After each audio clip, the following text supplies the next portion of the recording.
அருமையான நேரத்திற்காக நான் கர்த்தரை துதிக்கிறேன், வாழ்த்துகிறேன், நன்றி சொல்கிறேன்.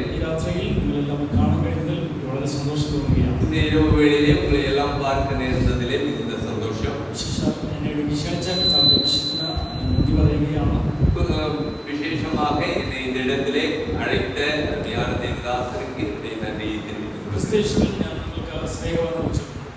இயேசு கிறிஸ்துவின் மூலமாய் உங்களுக்கு என்னுடைய அன்பின் வாழ்த்துக்களை நான் ஒரு சிறிய சிந்தனையை உங்களோடு பகிர்ந்து கொள்ள விரும்புகிறேன்.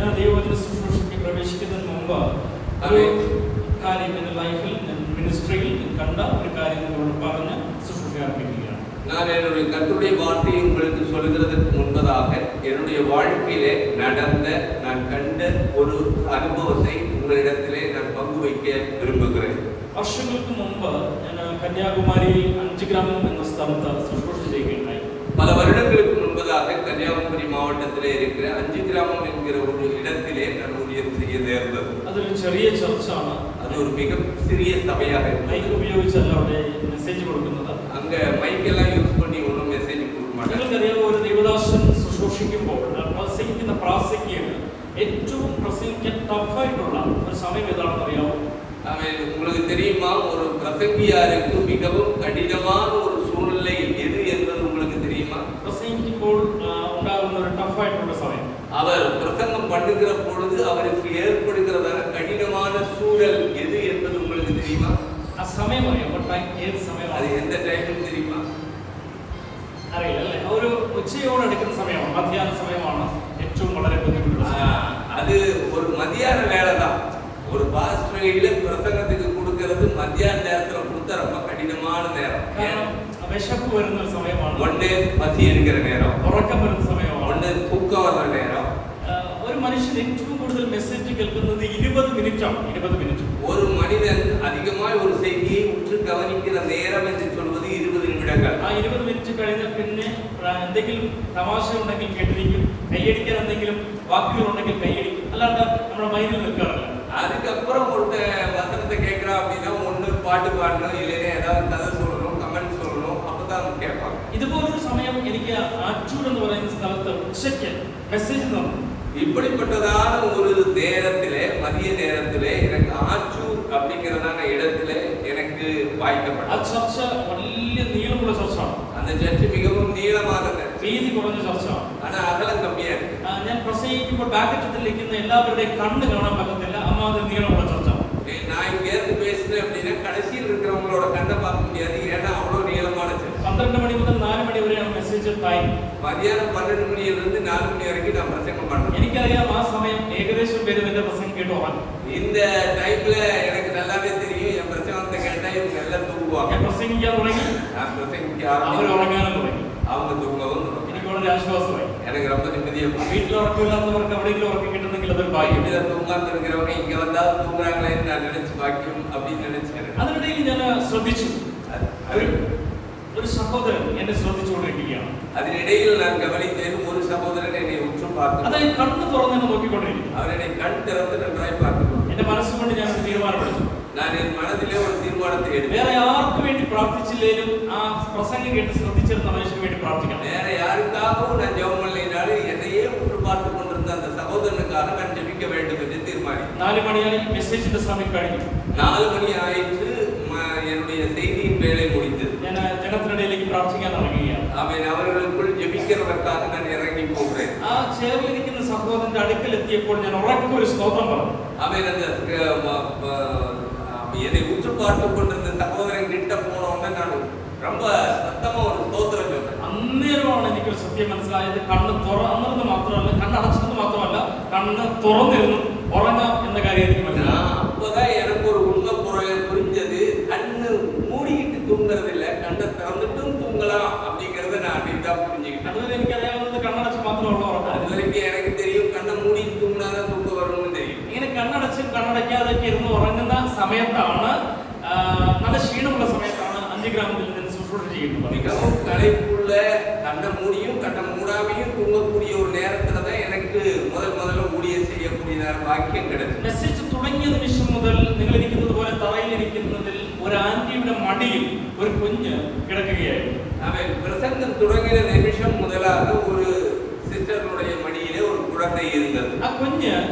എന്റെ ശബ്ദം കേട്ടിട്ടാണോ അറിയത്തില്ല, ഭയങ്കരമായി കരയാൻ തുടങ്ങി.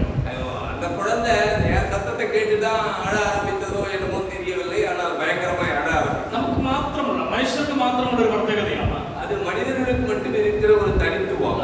ആരെങ്കിലും ഇവിടെ നിന്ന് എഴുന്നേറ്റ് പോയാൽ നമ്മൾ കണ്ണുകൊണ്ട് അയാളെ കൊണ്ടുവിടും അല്ലേ? ആരെങ്കിലും ഇവിടെ നിന്ന് എഴുന്നേറ്റ് പോയാൽ നമ്മൾ കണ്ണുകൊണ്ട് കൊണ്ടുവിടാറുണ്ട്. யாராவது இங்கிருந்து எழுந்து போனாங்க அப்படின்னா நம்ம கண்ணாலேயே அவங்கள வெளியில அனுப்புவோம். തിരിച്ച് അയാൾ വരുന്നത് വരെ നമുക്ക് സമാധാനമില്ല, നമ്മൾ കണ്ണുകൊണ്ട് അയാളെ കൊണ്ടിരുന്നു. அதே மாதிரி அவர் திரும்பி வர்ற வரைக்கும் நமக்கு சமாதானம் இருக்காது. அவர் வராரா கண்ணிலேயே அவரை வரவேற்றிட்டு இருப்போம். അങ്ങനെ നോക്കുന്നുണ്ടെങ്കിൽ ഈ കരയുന്ന കുഞ്ഞ് കരച്ചിൽ കൂടെ ആയപ്പോൾ നോട്ടം മാത്രമല്ല, കേൾവി കൂടെ, ആ ശ്രദ്ധ കൂടെ കുഞ്ഞിലേക്ക് മാറുകയാണ് എല്ലാവരും. இப்ப பாருங்க, காதுல கேட்கறது மாத்திரம் இல்ல, கண்ணுல பாக்குறது மாத்திரம் இல்ல, காதுல கேட்கறதும் அந்த மாதிரி போச்சு. காரணம் என்னன்னா, குழந்தையின் சத்தத்தை கேட்கிறார். ഞാൻ ആന്റിയോട് പറഞ്ഞു, ആന്റി ഒന്ന് കുഞ്ഞിനെ ശാന്തമാക്കാവോ എന്ന് ചോദിച്ചു. நான் அந்த சிஸ்டர்கிட்ட சொன்னேன், சிஸ்டர் அந்த குழந்தையை கொஞ்சம் அமைதிப்படுத்துறீங்களான்னு. ആന്റി ഇരിക്കുന്ന ഇരിപ്പിടത്തിൽ ആ കുഞ്ഞിനെ അങ്ങോട്ടും ഇങ്ങോട്ടും കുലുക്കാൻ തുടങ്ങി. அவங்க இருக்கிற இடத்துலயே அந்த குழந்தையை இப்படி அப்படியே ஆட்ட ஆரம்பித்தார். അന്നേരം കുഞ്ഞ് ഭയങ്കരമായി കരയാൻ തുടങ്ങി. அப்ப இன்னும் அதிகமா குழந்தைகளா ശബ്ദം കൂടുന്നത് കൊണ്ട് ബാക്കിൽ നിന്ന് ആന്റി മുമ്പിലോട്ട് വന്ന് ഈ കുഞ്ഞിനെ എടുത്തിട്ട് തോളിലിട്ട് കുഞ്ഞിന്റെ പട്ടത്തിലിട്ട് തട്ടോട് തട്ടുകയാണ്. அப்படி சத்தம் கூடின உடனே பின்னால இருந்து ஒரு ஆள் வந்து அந்த குழந்தையை எடுத்து அந்த தோல்ல போட்டுக்கிட்டு பெட்டெக்ஸில தட்டு தெரியும். ഓരോ തട്ട് തട്ടുന്നതിനനുസരിച്ച് ശബ്ദം കൂടുന്നതല്ല, അത് കുറയുന്നില്ല. அந்த தட்டு சத்தம் கூடிக்கிட்டே தான் இருக்குது, குறைய மாட்டேங்குது. ഞാൻ കരുതി കുഞ്ഞ് വിശന്നിട്ടായിരിക്കും കരയുന്നതെന്ന് കരുതി. நான் நினைச்சேன் பிள்ளைக்கு பசி எடுத்துட்டு போல இருக்கு, அதனாலதான் அழுகிறது. എടുത്തോണ്ട് പോയി ആന്റിയോടും പറഞ്ഞു, ആന്റി ഒന്ന് കുഞ്ഞിന് എന്തെങ്കിലും ഫുഡ് കൊടുക്കുക, ചിലപ്പോ വിശന്നിട്ടായിരിക്കും കരയുന്നത്. அந்த சிஸ்டர்கிட்ட சொன்னா, நீங்க போய் அந்த குழந்தைக்கு ஏதாவது பசிக்கும் போல இருக்கு, அதுக்கு ஏதாவது கொடுக்கணும்னு சொன்னேன். അവിടെ തന്നെ ഈ വാക്ക് കേട്ടുകൊണ്ടിരുന്ന തൊട്ടടുത്തിരുന്ന ഒരു ചെറുപ്പക്കാരിയായ സഹോദരി കുഞ്ഞിനെ എടുക്കുന്നത് കണ്ടു. அப்போ பக்கத்துல இருக்கிற ஒரு வாலிப பெண் அந்த குழந்தையை எடுத்துக்கொண்டார். എന്നിട്ട് ആ സഹോദരിയുടെ ആ മാർബോട് ചേർത്ത് ഒന്ന് ജസ്റ്റ് പിടിക്കുന്നത് മാത്രം കണ്ടു. அவள் தன்னுடைய மார்போடு சேர்த்து அந்த குழந்தையை அணைத்துக் கொள்வதை நான் பார்த்தேன். പെട്ടെന്ന് പവർ കട്ടെന്നോണം ആ കരച്ചിലൊക്കെ നിന്നു. பவர் கட் ஆனது போல அந்த அழுகை நின்று விட்டது. എന്താ അവിടെ സംഭവിച്ചെന്ന് എനിക്ക് മനസ്സിലായി. என்ன அங்கே நடந்தது என்பது எனக்கு தெரியாது. ചെറിയൊരു പ്രാർത്ഥന കൂട്ടായ്മ ആയതുകൊണ്ട് ആരാധനയ്ക്ക് ശേഷം എല്ലാവരും എന്റെ അടുക്കൽ പ്രാർത്ഥിക്കേണ്ടു. அது சின்ன ஒரு ஜெப கூடுகையாக இருந்ததனால எல்லாரும் என்னிடத்திலே அதற்கு பிறகு ஜெபிக்க வந்தார். ആ രണ്ട് ആന്റിമാരും കയ്യിൽ ലാസ്റ്റ് എടുത്ത സഹോദരിയുമായിട്ട് കുഞ്ഞിനെയും കൊണ്ട് മുമ്പിലോട്ട് വരികയാണ്. அந்த ரெண்டு சிஸ்டரும் கடைசி அந்த குழந்தையை எடுத்ததான வாலிப பெண்ணும் என்னிடத்தில் ഞാൻ வந்தார். ആ സഹോദരി, ചെറുപ്പക്കാരിയായ സഹോദരിയോട് ചോദിച്ചു, എന്തുകൊണ്ട് ഈ രണ്ട് ആന്റിമാരെ എടുത്തിട്ട് കരച്ചിൽ നിർത്തിയില്ല? ഈ നിന്റെ കയ്യിൽ വന്നപ്പോൾ എന്തുകൊണ്ട് കുഞ്ഞ് കരച്ചിൽ നിർത്തിയെന്ന് ചോദിച്ചു. ஏன் இந்த ரெண்டு சிஸ்டரும் குழந்தையை எடுத்தபோது அழுகையை நிறுத்தவில்லை, நீ எடுத்த உடனே ஏன் அழுகையை நிறுத்தினதுன்னு கேட்டேன். അവൾ ചിരിച്ചുകൊണ്ടിരുന്ന നല്ല തമാശക്കാരിയായതുകൊണ്ട് എന്നോട് ചിരിച്ചുകൊണ്ടൊരു കാര്യം പറഞ്ഞു, ഈ നിൽക്കുന്ന രണ്ടുപേരും ഡ്യൂപ്ലിക്കേറ്റ് അമ്മമാരാണ്, ഞാൻ അതിന് ഒറിജിനൽ അമ്മ. அவன் ரொம்ப ஜோக்கா பேசுறவளா இருந்ததுனால அவன் சொன்னா, இந்த ரெண்டு டூப்ளிகேட் அம்மா, நான் தான் ஒரிஜினல் அம்மா. ഈ വാക്ക് കേൾക്കുമ്പോൾ എന്റെ മനസ്സിനകത്ത് പെട്ടെന്ന് വന്ന ഒരു കാര്യം ഉണ്ടായിരുന്നു. இந்த வார்த்தையை நான் கேட்டபோது என் உள்ளத்தில் திடீர்னு கடந்து வந்த ഒരു മനുഷ്യന്റെ ജീവിതത്തിൽ അവിടെ വിടുതൽ ഇവിടെ വിടുതൽ കേൾക്കുമ്പോൾ എവിടൊക്കെ വിടുതൽ കിട്ടുമോ അവിടെയെല്ലാം നമ്മൾ ഓടാൻ തയ്യാറാണ്. ஒரு மனிதனுடைய வாழ்க்கையில் அங்கே விடுதலை இங்கே விடுதலை என்று கேட்கிற போது நம்ம எங்கெல்லாம் கிடைக்கிறதோ அங்கெல்லாம் போக ஆரம்பிக்கிறோம். പക്ഷെ ഞാൻ നിങ്ങളോട് ആത്മാവിൽ ഈ ദൂത് കൈമാറുകയാണ്. ஆனால் நான் பரிசுத்த ஆவியானவருக்குள்ளாக உங்களுக்குள்ள இந்த வார்த்தை உங்களுக்கு சொல்றேன். മറ്റൊരിടത്തും കിട്ടാത്ത വിടുതൽ നിങ്ങൾക്ക് ദൈവാലയത്തിനകത്ത് வேறு எங்கும் கிடைக்காத விடுதலை தேவனுடைய ஆலயத்தில் உங்களுக்கு இருக்கிறது. അമ്മ കരുതുന്നതിനേക്കാളും, ஒரு தாய் கேட்பதை காட்டிலும், അപ്പൻ കരുതുന്നതിനേക്കാളും, ஒரு தகப்பன் நினைப்பதை காட்டிலும், നമ്മുടെ ആവശ്യങ്ങൾ നന്നായിട്ട് അറിയുന്ന കർത്താവ്, நம்முடைய தேவைகளை நன்றாய் அறிந்திருக்கிற ஒரு கர்த்தர். എല്ലാവരും വിശ്വസിക്കുന്നുണ്ട് ആ കർത്താവ് നമ്മളെ മാർബോട് ചേർത്ത് വെക്കുന്ന அந்த தேவன் நம்மை தன்னுடைய மார்போடு சேர்த்து அணைத்திருக்கிறார் என்பதை எத்தனை பேர் விசுவாசிக்கிறீர்கள்?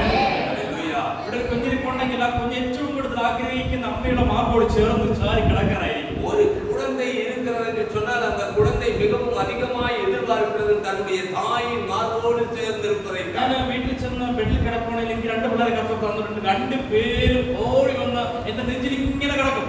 எனக்கு இரண்டு பிள்ளைகளை கர்த்தர் கொடுத்திருக்கிறார். நான் வீட்டுக்கு போவேனே ஆனால் என்னுடைய பெட்ல நான் வைத்தோன்னே என் இரண்டு குழந்தைகளும் என் மார்பில் வந்து படுத்துக் கொள்வார்கள். അവരോട് ചോദിക്കും, എന്താണ്, എന്തിനാ നീ ഇങ്ങനെ വന്ന് കിടക്കുന്നേ? நான் அவங்கள்ட்ட கேட்பேன், ஏன்டா நீ என் மேல இப்படி வந்து படுத்து கிடக்குறாய்? ചുമ്മാ വെറുതെ കിടക്കുക. சும்மாப்பா, நான் சும்மா தான் வந்து படுத்துக்கிறேன். അവർക്കറിയാം എന്റെ മാർവിൽ അവർക്കൊരു നല്ല സുരക്ഷിതത്വമുണ്ട്. அவங்களுக்கு தெரியும் என் மார்பில் அவர்களுக்கு ஒரு பாதுகாப்பு இருக்கிறது. ഹല്ലേലൂയ. ஹல்லேலூயா. അമ്മയുടെ, ഈ ലോകത്തിലെ അമ്മയുടെ കരുതൽ, അപ്പന്റെ കരുതൽ ഇത്രയേറെ ആശ്വാസം കുഞ്ഞുങ്ങൾക്ക് നൽകുന്നുണ്ടെങ്കിൽ, இந்த உலகத்தில் இருக்கிற ஒரு தாயினுடைய தகப்பனுடைய மார்பு இவ்வளவு தூரம் அவர்களுக்கு தேர்தலை கொடுக்கிறது என்று കർത്താവ് നിങ്ങൾക്ക് തരുന്ന വാക്കാണ്. ஆனால் கர்த்தர் உங்களுக்கு தருகிற வார்த்தை നിങ്ങൾ കർത്താവ് മാർബോട് അണയ്ക്കുന്നു. அவர் உங்களை தன் மார்போடு சேர்த்து அணைக்கிறது. സകല വേദനകളെയും കർത്താവ് ചുമക്കുകയാണ്. ஆமென். அவர் உங்களுடைய சகல வேதனைகளையும் கஷ்டங்களையும் அவர் அறிந்திருக்கிறார். അവർക്ക് പറയാൻ പറ്റും കർത്താവ് എങ്ങനെ മാർബോട് ചേർത്ത് അണയ്ക്കുന്ന കർത്താവാണ്. எத்தனை பேர் சொல்ல முடியும் என் தெய்வம் என்னை தன்னுடைய மார்போடு சேர்த்து அணைக்கிற தெய்வம் என்பதை?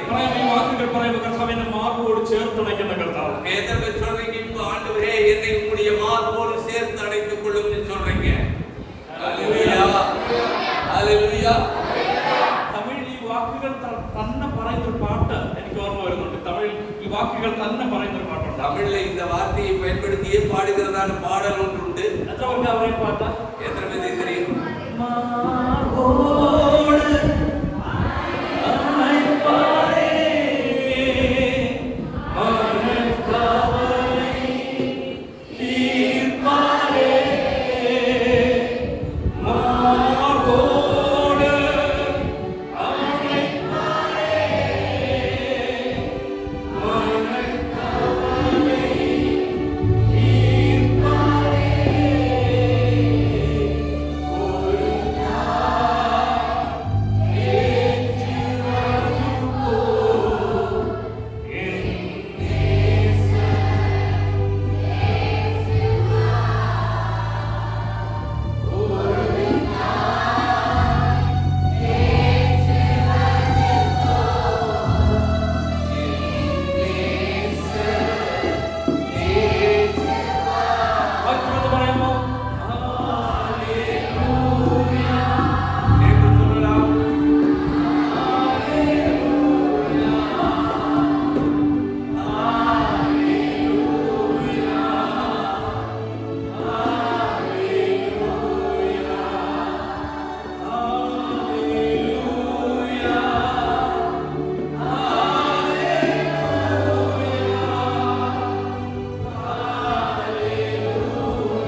രാത്രിയിൽ ഞങ്ങളോട് കൃത്യമായി കർത്താവ് സംസാരിക്കണമേ. മഹത്വം മുഴുവനും ഞങ്ങളെ തരുന്നു യേശുവിൻ നാമത്തിൽ തന്നെ. ഏത് പുസ്തകം കൊണ്ടുവന്നിട്ടുള്ള എത്ര പേർ നിൽക്കുന്നുണ്ടോ? അക്കരയിരിക്കുന്നു. വേദപുസ്തകം ഉയർത്തിപ്പിടിച്ച് വേദപുസ്തകം ഉയർത്തിപ്പിടിച്ച് കരമേശ് കഥാവനെന്ന് ചോദിച്ചേ. വേദപുസ്തകം തുറക്കാം. അപ്പോസ്തലപ്രവൃത്തികളുടെ പുസ്തകം 1-ാം അധ്യായം 2-3 വാക്യങ്ങൾ ചിന്തയ്ക്കായി വായിക്കാം. அப்போஸ்தலர் நடவடிக்கைகளின் புத்தகம் 1-ஆம் அதிகாரம் 2-3 வாக்கியங்கள் 2-3 வசனங்களை நாம் வாசிக்கலாம். அவர் எடுத்துக்கொள்ளப்பட்ட நாள் வரைக்கும் செய்யவும் உபதேசிக்கவும் தொடங்கின எல்லாவற்றையும் குறித்து முதலாம் பிரபந்தத்தை உண்டு பண்ணினேன். அவர் பாடுபட்ட பின்பு 40 நாளளவும் அப்போஸ்தலருக்கு தரிசனமாகி தேவனுடைய ராஜ்யத்திற்குரியவைகளை அவர் உடனே பேசி அநேகம் தெளிவான திருஷ்டாந்தங்களினாலே அவர்களுக்கு தம்மை ഉയിരോട് ഇരിക്കുന്നവരാக കാണിപ്പിത്താർ. തുടർന്നുള്ള ചില മിനിറ്റുകൾ നമ്മൾ ചിന്തിക്കാൻ പോകുന്നത് ഈ വചനവുമായി ബന്ധപ്പെട്ടിട്ടാണ്. இன்னும் சில நிமிடங்கள் மாத்திரம் நாம் மிகவும் கவனமாய் சிந்திக்க போகிறோம் இந்த வசனங்களில். ഈ വചനത്തിൽ ഒരു പ്രധാനപ്പെട്ട ഒരു തീമുണ്ട്, വിഷയമുണ്ട്. இந்த வசனத்திலே ஒரு மிக முக்கியமான ஒரு கருப்பொருள் இருக்கிறது. നമ്മുടെ ചിന്ത അതാണ്. நம்முடைய சிந்தை அதாகத்தான் இருக்கிறது. യേശു ജീവിച്ചിരിക്കുന്നു എന്ന്, യേശു ഉയിരോട് இருக்கிறார் என்று കണ്ണിന് തെളിവായി വരുന്ന കാര്യങ്ങളാൽ, கண்களில் காண்கிற தெளிவான காரியங்களினால் കർത്താവ് കാണിച്ചു തരുന്ന ദൈവം. அது நமக்கு கர்த்தர் காண்பித்து தருகிறவராய் அந்த இடத்திலே காணப்படுகிறார். വരുന്ന ചില മിനിറ്റുകൾ നമ്മൾ ചിന്തിക്കാൻ പോകുന്നത് യേശു ജീവിച്ചിരിക്കുന്നു എന്ന്. ஆமென். நாம் சில நிமிஷங்கள் நாம் சிந்திக்க போவது முதலாவது காரியம் இயேசு உயிரோடு இருக்கிறார் என்பதும், നമ്മുടെ കണ്ണിന് തെളിവായി, அது நம்முடைய கண்களுக்கு தெளிவாக കർത്താവ് കാണിച്ചു തരുന്ന ദൈവം, கர்த்தர் காண்பித்து தருகிறார் என்கிறதான தெய்வம். ഒരു ആമേൻ പറഞ്ഞേ. ஆமென். ഒരു ஆமென் சொல்லலாமா? சத்தமா சொல்லலாமா? തമിഴ് ബൈബിളിലും മലയാളം ബൈബിളിലും വേർഡ്സിന് വാക്യങ്ങൾക്ക് നമ്പറുകൾക്ക് വ്യത്യാസമുണ്ട്. ஆமென். தமிழ் பைபிள்லயும் மலையாளம் பைபிள்லயும் அந்த 2, 3 அப்படிங்கிற நம்பர்ஸ்க்கு டிஃபரன்ஸ் இருக்கு. മലയാളം ബൈബിളിൽ 2, 3 രണ്ടാം വാക്യത്തിൽ ആരംഭിക്കുന്നതാണ് തമിഴ് ബൈബിളിൽ 3-ാമത്തെ വാക്യം മുതൽ ആരംഭിക്കുന്നത്. மலையாளம் பைபிள்ல 2வது வசனத்துல ஆரம்பிக்கிறதான அந்த வசனம் தமிழ் பைபிள்ல 3ஆம் வசனத்துல துவங்குகிறது. മൂന്നാം വാക്യം തമിഴിലെ മൂന്നാം വാക്യം ഇങ്ങനെ ആരംഭിക്കുന്നത് അവൻ പാടുപെട്ട പിൻപ് യേശു കഷ്ടം അനുഭവിച്ച ശേഷം എന്നതാണ്. அவ 3ஆம் வசனத்திலே சொல்லப்பட்டிருக்கிறது அவர் பாடுபட்ட பின்பு என்று சொல்லப்பட்டிருக்கிறது. ഹല്ലേലൂയ ஹalleluya. ഞാൻ പറഞ്ഞു നമ്മുടെ ചിന്ത എന്താണ്? நம்முடைய சிந்தை என்ன? എന്താണ്? യേശു ജീവിച്ചിരിക്കുന്നുവെന്ന്, இயேசு ஜீவித்திருக்கிறார் നമ്മുടെ കണ്ണിന് തെളിവായി அதை நம்முடைய கண்களுக்கு தெளிவாக കാണിച്ചു തരുന്ന ദൈവം. காண்பிக்கிற தெய்வம். ആ വിഷയത്തിലേക്ക് ഞാൻ വരുന്നതിന് മുമ്പ് ഒരു അടിസ്ഥാനം ഇട്ട് ഞാൻ തുടങ്ങുകയാണ്. அந்த சப்ஜெக்ட்டுக்குள்ள இந்த பிரசங்கத்துக்குள்ள நான் போகிறதுக்கு முன்னால அதுக்கு ஒரு அடித்தளம் இட்டு காண்பிக்க விரும்புகிறேன். ട്രാൻസ്ലേഷൻ മെസ്സേജ് ആണെങ്കിൽ പോലും നിങ്ങൾ ശ്രദ്ധിച്ചിരുന്നാൽ നിങ്ങൾക്ക് മനസ്സിലാകും. டிரான்ஸ்லேஷன் மெசேஜா இருந்தாலும் நீங்க கவனமா கேட்டீங்கன்னா உங்களுக்கு புரியும். ഓക്കേ, ഒന്നാമത്തെ പോയിന്റ് യേശു കഷ്ടം അനുഭവിച്ച ശേഷം. முதல் காரியம் இயேசு பாடுபட்ட பின்பு. അവിടെ ഒരു വാക്ക് ഉപയോഗിച്ചിട്ടുണ്ട്, ശേഷം, ആഫ്റ്റർ എന്ന വേർഡ് ഉപയോഗിച്ചിട്ടുണ്ടല്ലോ. அங்கே ஒரு வார்த்தை பயன்படுத்தப்பட்டிருக்கிறது, பின்பு என்கிறதான வார்த்தை. നിങ്ങൾ കണ്ടായിരുന്നോ നമ്മുടെ ബൈബിളിൽ എങ്ങനെ ഉപയോഗിച്ചിരിക്കുന്നത്? പാടുപെട്ട பின்பு. പിൻപ്, ശേഷം എന്നാണ് ഉപയോഗിച്ചിരിക്കുന്നത്. பைபிள்ல இருக்கு அப்படி பாடுபட்ட பின்பு. ഈ ശേഷം എന്ന വേർഡ് എപ്പോഴാണ് ഉപയോഗിക്കുന്നതെന്ന് അറിയാമോ? இந்த பின்பு அப்படிங்கிற வார்த்தையை எங்க பயன்படுத்துவாங்க, எப்ப பயன்படுத்துவாங்க? എപ്പോഴായിരിക്കും ഉപയോഗിക്കുന്നത്? இது எப்ப யூஸ் பண்ணுவாங்க? ശേഷം എന്തെങ്കിലും ഉണ്ടെങ്കിൽ, കണ്ടിന്യൂഷൻ ഉണ്ടെങ്കിൽ മാത്രമേ നമ്മൾ ശേഷം എന്ന് പറയത്തുള്ളൂ അല്ലേ? ஏதாவது ஒரு செயல் நடந்து முடிந்து அதனுடைய தொடர்ச்சி இருக்குமே ஆனால் அப்பொழுதுதான் பின்பு என்கிற வார்த்தையை பயன்படுத்துவோம். ഇല്ലെങ്കിൽ ഫിനിഷ്, തീർന്നെന്ന് പറയത്തുള്ളൂ അല്ലേ? இல்லைன்னா முடிஞ்சிருச்சுன்னு சொல்லுவோம். ഇവിടെ പറഞ്ഞിരിക്കുന്ന വാക്ക് യേശു കഷ്ടം അനുഭവിച്ച ശേഷം എന്നതാണ്. இங்கே சொல்லப்பட்டிருக்கிற வார்த்தை என்னவென்றால் இயேசு பாடுபட்ட பின்பு. അതിനർത്ഥം ഇതാണ്, அதனுடைய அர்த்தம் இதுதான். യേശു കഷ്ടം അനുഭവിച്ചു, இயேசு பாடுபட்டார். പക്ഷേ ஆனால் ഒരു കഷ്ടതയ്ക്കും യേശുവിനെ തകർക്കാൻ പറ്റിയില്ല. ஆனால் எந்த ஒரு கஷ்டம், எந்த ஒரு பாடுகளும் இயேசுவை தகர்த்து விட முடியவில்லை. എവിടാണോ കഷ്ടം അനുഭവിച്ചത്? எதற்காக கஷ்டம் அனுபவித்தார்? எந்த இடத்திலே கர்த்தர் இயேசு பாடுபட்டார்? അതേ സ്ഥലത്ത്, அதே இடத்திலே കഷ്ടതയ്ക്ക് ശേഷം அவர் பாடுகளுக்கு பின்பு വെളിപ്പെട്ട് നിൽക്കുകയാണ്. அவர் வெளிப்பட்டு நிற்கிறார். ഹല്ലേലൂയ. ஹalleluya. ഞാൻ ഒരു ഉദാഹരണമായിട്ട് പറയാം. ശേഷം എന്ന് പറഞ്ഞാൽ ഈ കോവിഡിന് ശേഷം, കോവിഡിന് മുൻപ് എന്ന് നമ്മൾ പറയത്തില്ലേ? நான் மறுபடியும் உங்களுக்கு புரியும்படியாக இன்னொன்றை சொல்ல விரும்புகிறேன். கோவிடுக்கு பின்பு, கோவிடுக்கு முன்னால. കോവിഡ് ഓർമ്മയുണ്ടോ? கோவிட் ஞாபகம் இருக்கா? Corona time. Okay, corona. ഇപ്പൊ നമ്മൾ പറയുന്നത് എന്താ? കൊറോണയ്ക്ക് ശേഷം എന്ന് പറയും. இப்போ நம்ம என்ன சொல்றோம்? கொரோனாவுக்கு அப்புறம். എന്താ കാരണം? என்ன காரணம்? കൊറോണയിൽ ഒരുപാട് പേർ മരിച്ചുപോയി, கொரோனால நிறைய பேர் செத்து போனாங்க. പക്ഷെ നമ്മൾ മരിച്ചിട്ടില്ല. ஆனா நம்ம இன்னும் சாகல. നിങ്ങൾ മിണ്ടാതിരിക്കുന്നത് കണ്ടു കഴിഞ്ഞാൽ എനിക്ക് ആ ഡൗട്ട് തോന്നുക. நீங்க பேசாம இருக்கிறத பார்த்தா உங்களுக்கு புரியலையோ டவுட்டா இருக்கு. ജീവൻ ഉണ്ടെങ്കിൽ ഒരു ഹല്ലേലൂയ പറഞ്ഞു. உங்களுக்கு உயிர் இருக்குன்னா ஒரு அல்லேலூயா சொல்லுங்க. കൊറോണയ്ക്ക് ശേഷം നമ്മൾ ജീവനോടെ ഇരിക്കുന്നത് കൊണ്ട് ശേഷം എന്ന് പറയുന്നു. நாம கொரோனா டைம் கடந்து இன்னைக்கும் உயிரோட இருக்கிறதுனால கொரோனாவுக்கு பின்னால என்று சொல்லுகிறோம். ആമേൻ. ஆமென். ഇതുപോലെ அதுபோல യേശുവിനെ ക്രൂശീകരിക്കാൻ പദ്ധതിയിട്ടവരുടെ പദ്ധതികൾ നടന്നു, ശരിയാണ്. அவன் இயேசுவை சிலுவையில் அறைய வேண்டும் என்பதற்காக திட்டமிட்டவர்களுடைய திட்டங்கள் சரியானது. പക്ഷേ ஆனால் അവരുടെ പദ്ധതി പ്രകാരം യേശുവിനെ എല്ലാ കാലത്തേക്കും തകർത്തൊതുക്കാൻ അവർക്ക് കഴിഞ്ഞില്ല. ஆனால் இயேசுவை அவர்கள் திட்டமிட்டது போல கடைசி பரியந்தம் எல்லாம் முற்றும் முடிய அவரை தீர்த்து விட முடியவில்லை. മൂന്നാം നാളിൽ യേശു അവരുടെ പ്ലാൻ പൊളിച്ചുകൊണ്ട് കർത്താവ് എഴുന്നേറ്റ് വരികയാണ്. ஆனால் 3ஆம் நாளில் இயேசு அவர்களுடைய திட்டங்களை முறியடித்துக் கொண்டு உயிரோடு எழுப்பி வருகிறார். ഞാൻ നിങ്ങൾക്ക് വേണ്ടി ഈ രാത്രി ഈ പ്ലാറ്റ്ഫോമിൽ നിന്ന് ദൂത് കൈമാറാൻ പോകുകയാണ്. அவன் இந்த ராத்திரியிலே உங்களோடு இந்த இடத்திலே இருந்து நான் உங்களுக்கு ஒரு ഏത് സ്ഥലമാണോ നിങ്ങൾ അപമാനിക്കപ്പെട്ടത്, തകർക്കപ്പെട്ടത്, അതേ സ്ഥലത്ത് തന്നെ ദൈവം നിങ്ങളെ ഉയർത്താൻ പോവുകയാണ്. அவன் உங்கள் வாழ்க்கையிலே எந்த இடத்திலே நீங்கள் அவமானப்பட்டு நிற்கிறீர்களோ அதே இடத்திலே கர்த்தர் உங்களை உயர்த்த போகிறார். വിജയത്തെ കുറിച്ച് പ്രസംഗിക്കാനല്ല ഈ നിൽക്കുന്നത്. நான் வெற்றியை குறித்து பேசுவதற்காக இங்கே പക്ഷേ நிற்கிறேன். യേശു വിജയിച്ചത് കൊണ്ട് ഞാൻ ഒരു കാര്യം നിങ്ങൾക്ക് വേണ്ടി കൈമാറാം. ஆனால் இயேசு வெற்றி பெற்றதினால் நான் உங்களுக்கு ஒரு விஷயத்தை சொல்லுகிறேன். യഥാർത്ഥ വിജയം എന്ന് പറയുന്നത് உண்மையான வெற்றி என்று சொல்லுவது നിങ്ങൾ എന്തിൽ ഫെയിലായോ അതിൽ ജയിക്കുന്നതാണ് വിജയം. நீ எதில் தோற்று போனாயோ அதிலேயே வெற்றி பெறுவதுதான் வெற்றி. സ്കൂളിൽ പഠിക്കുന്ന കുഞ്ഞ് കണക്കിൽ തോറ്റു കഴിഞ്ഞാൽ അവൻ ചെന്ന് ബയോളജി എക്സാം എഴുതത്തില്ല, കണക്ക് തന്നെ എഴുതത്തുള്ളൂ. ஸ்கூல்ல படிக்கிற பிள்ளை கணக்கு பாடத்துல தோற்று போனால் அவள் போய் இது பயாலஜி எழுத போறதில்லை. எதை எழுதுவா?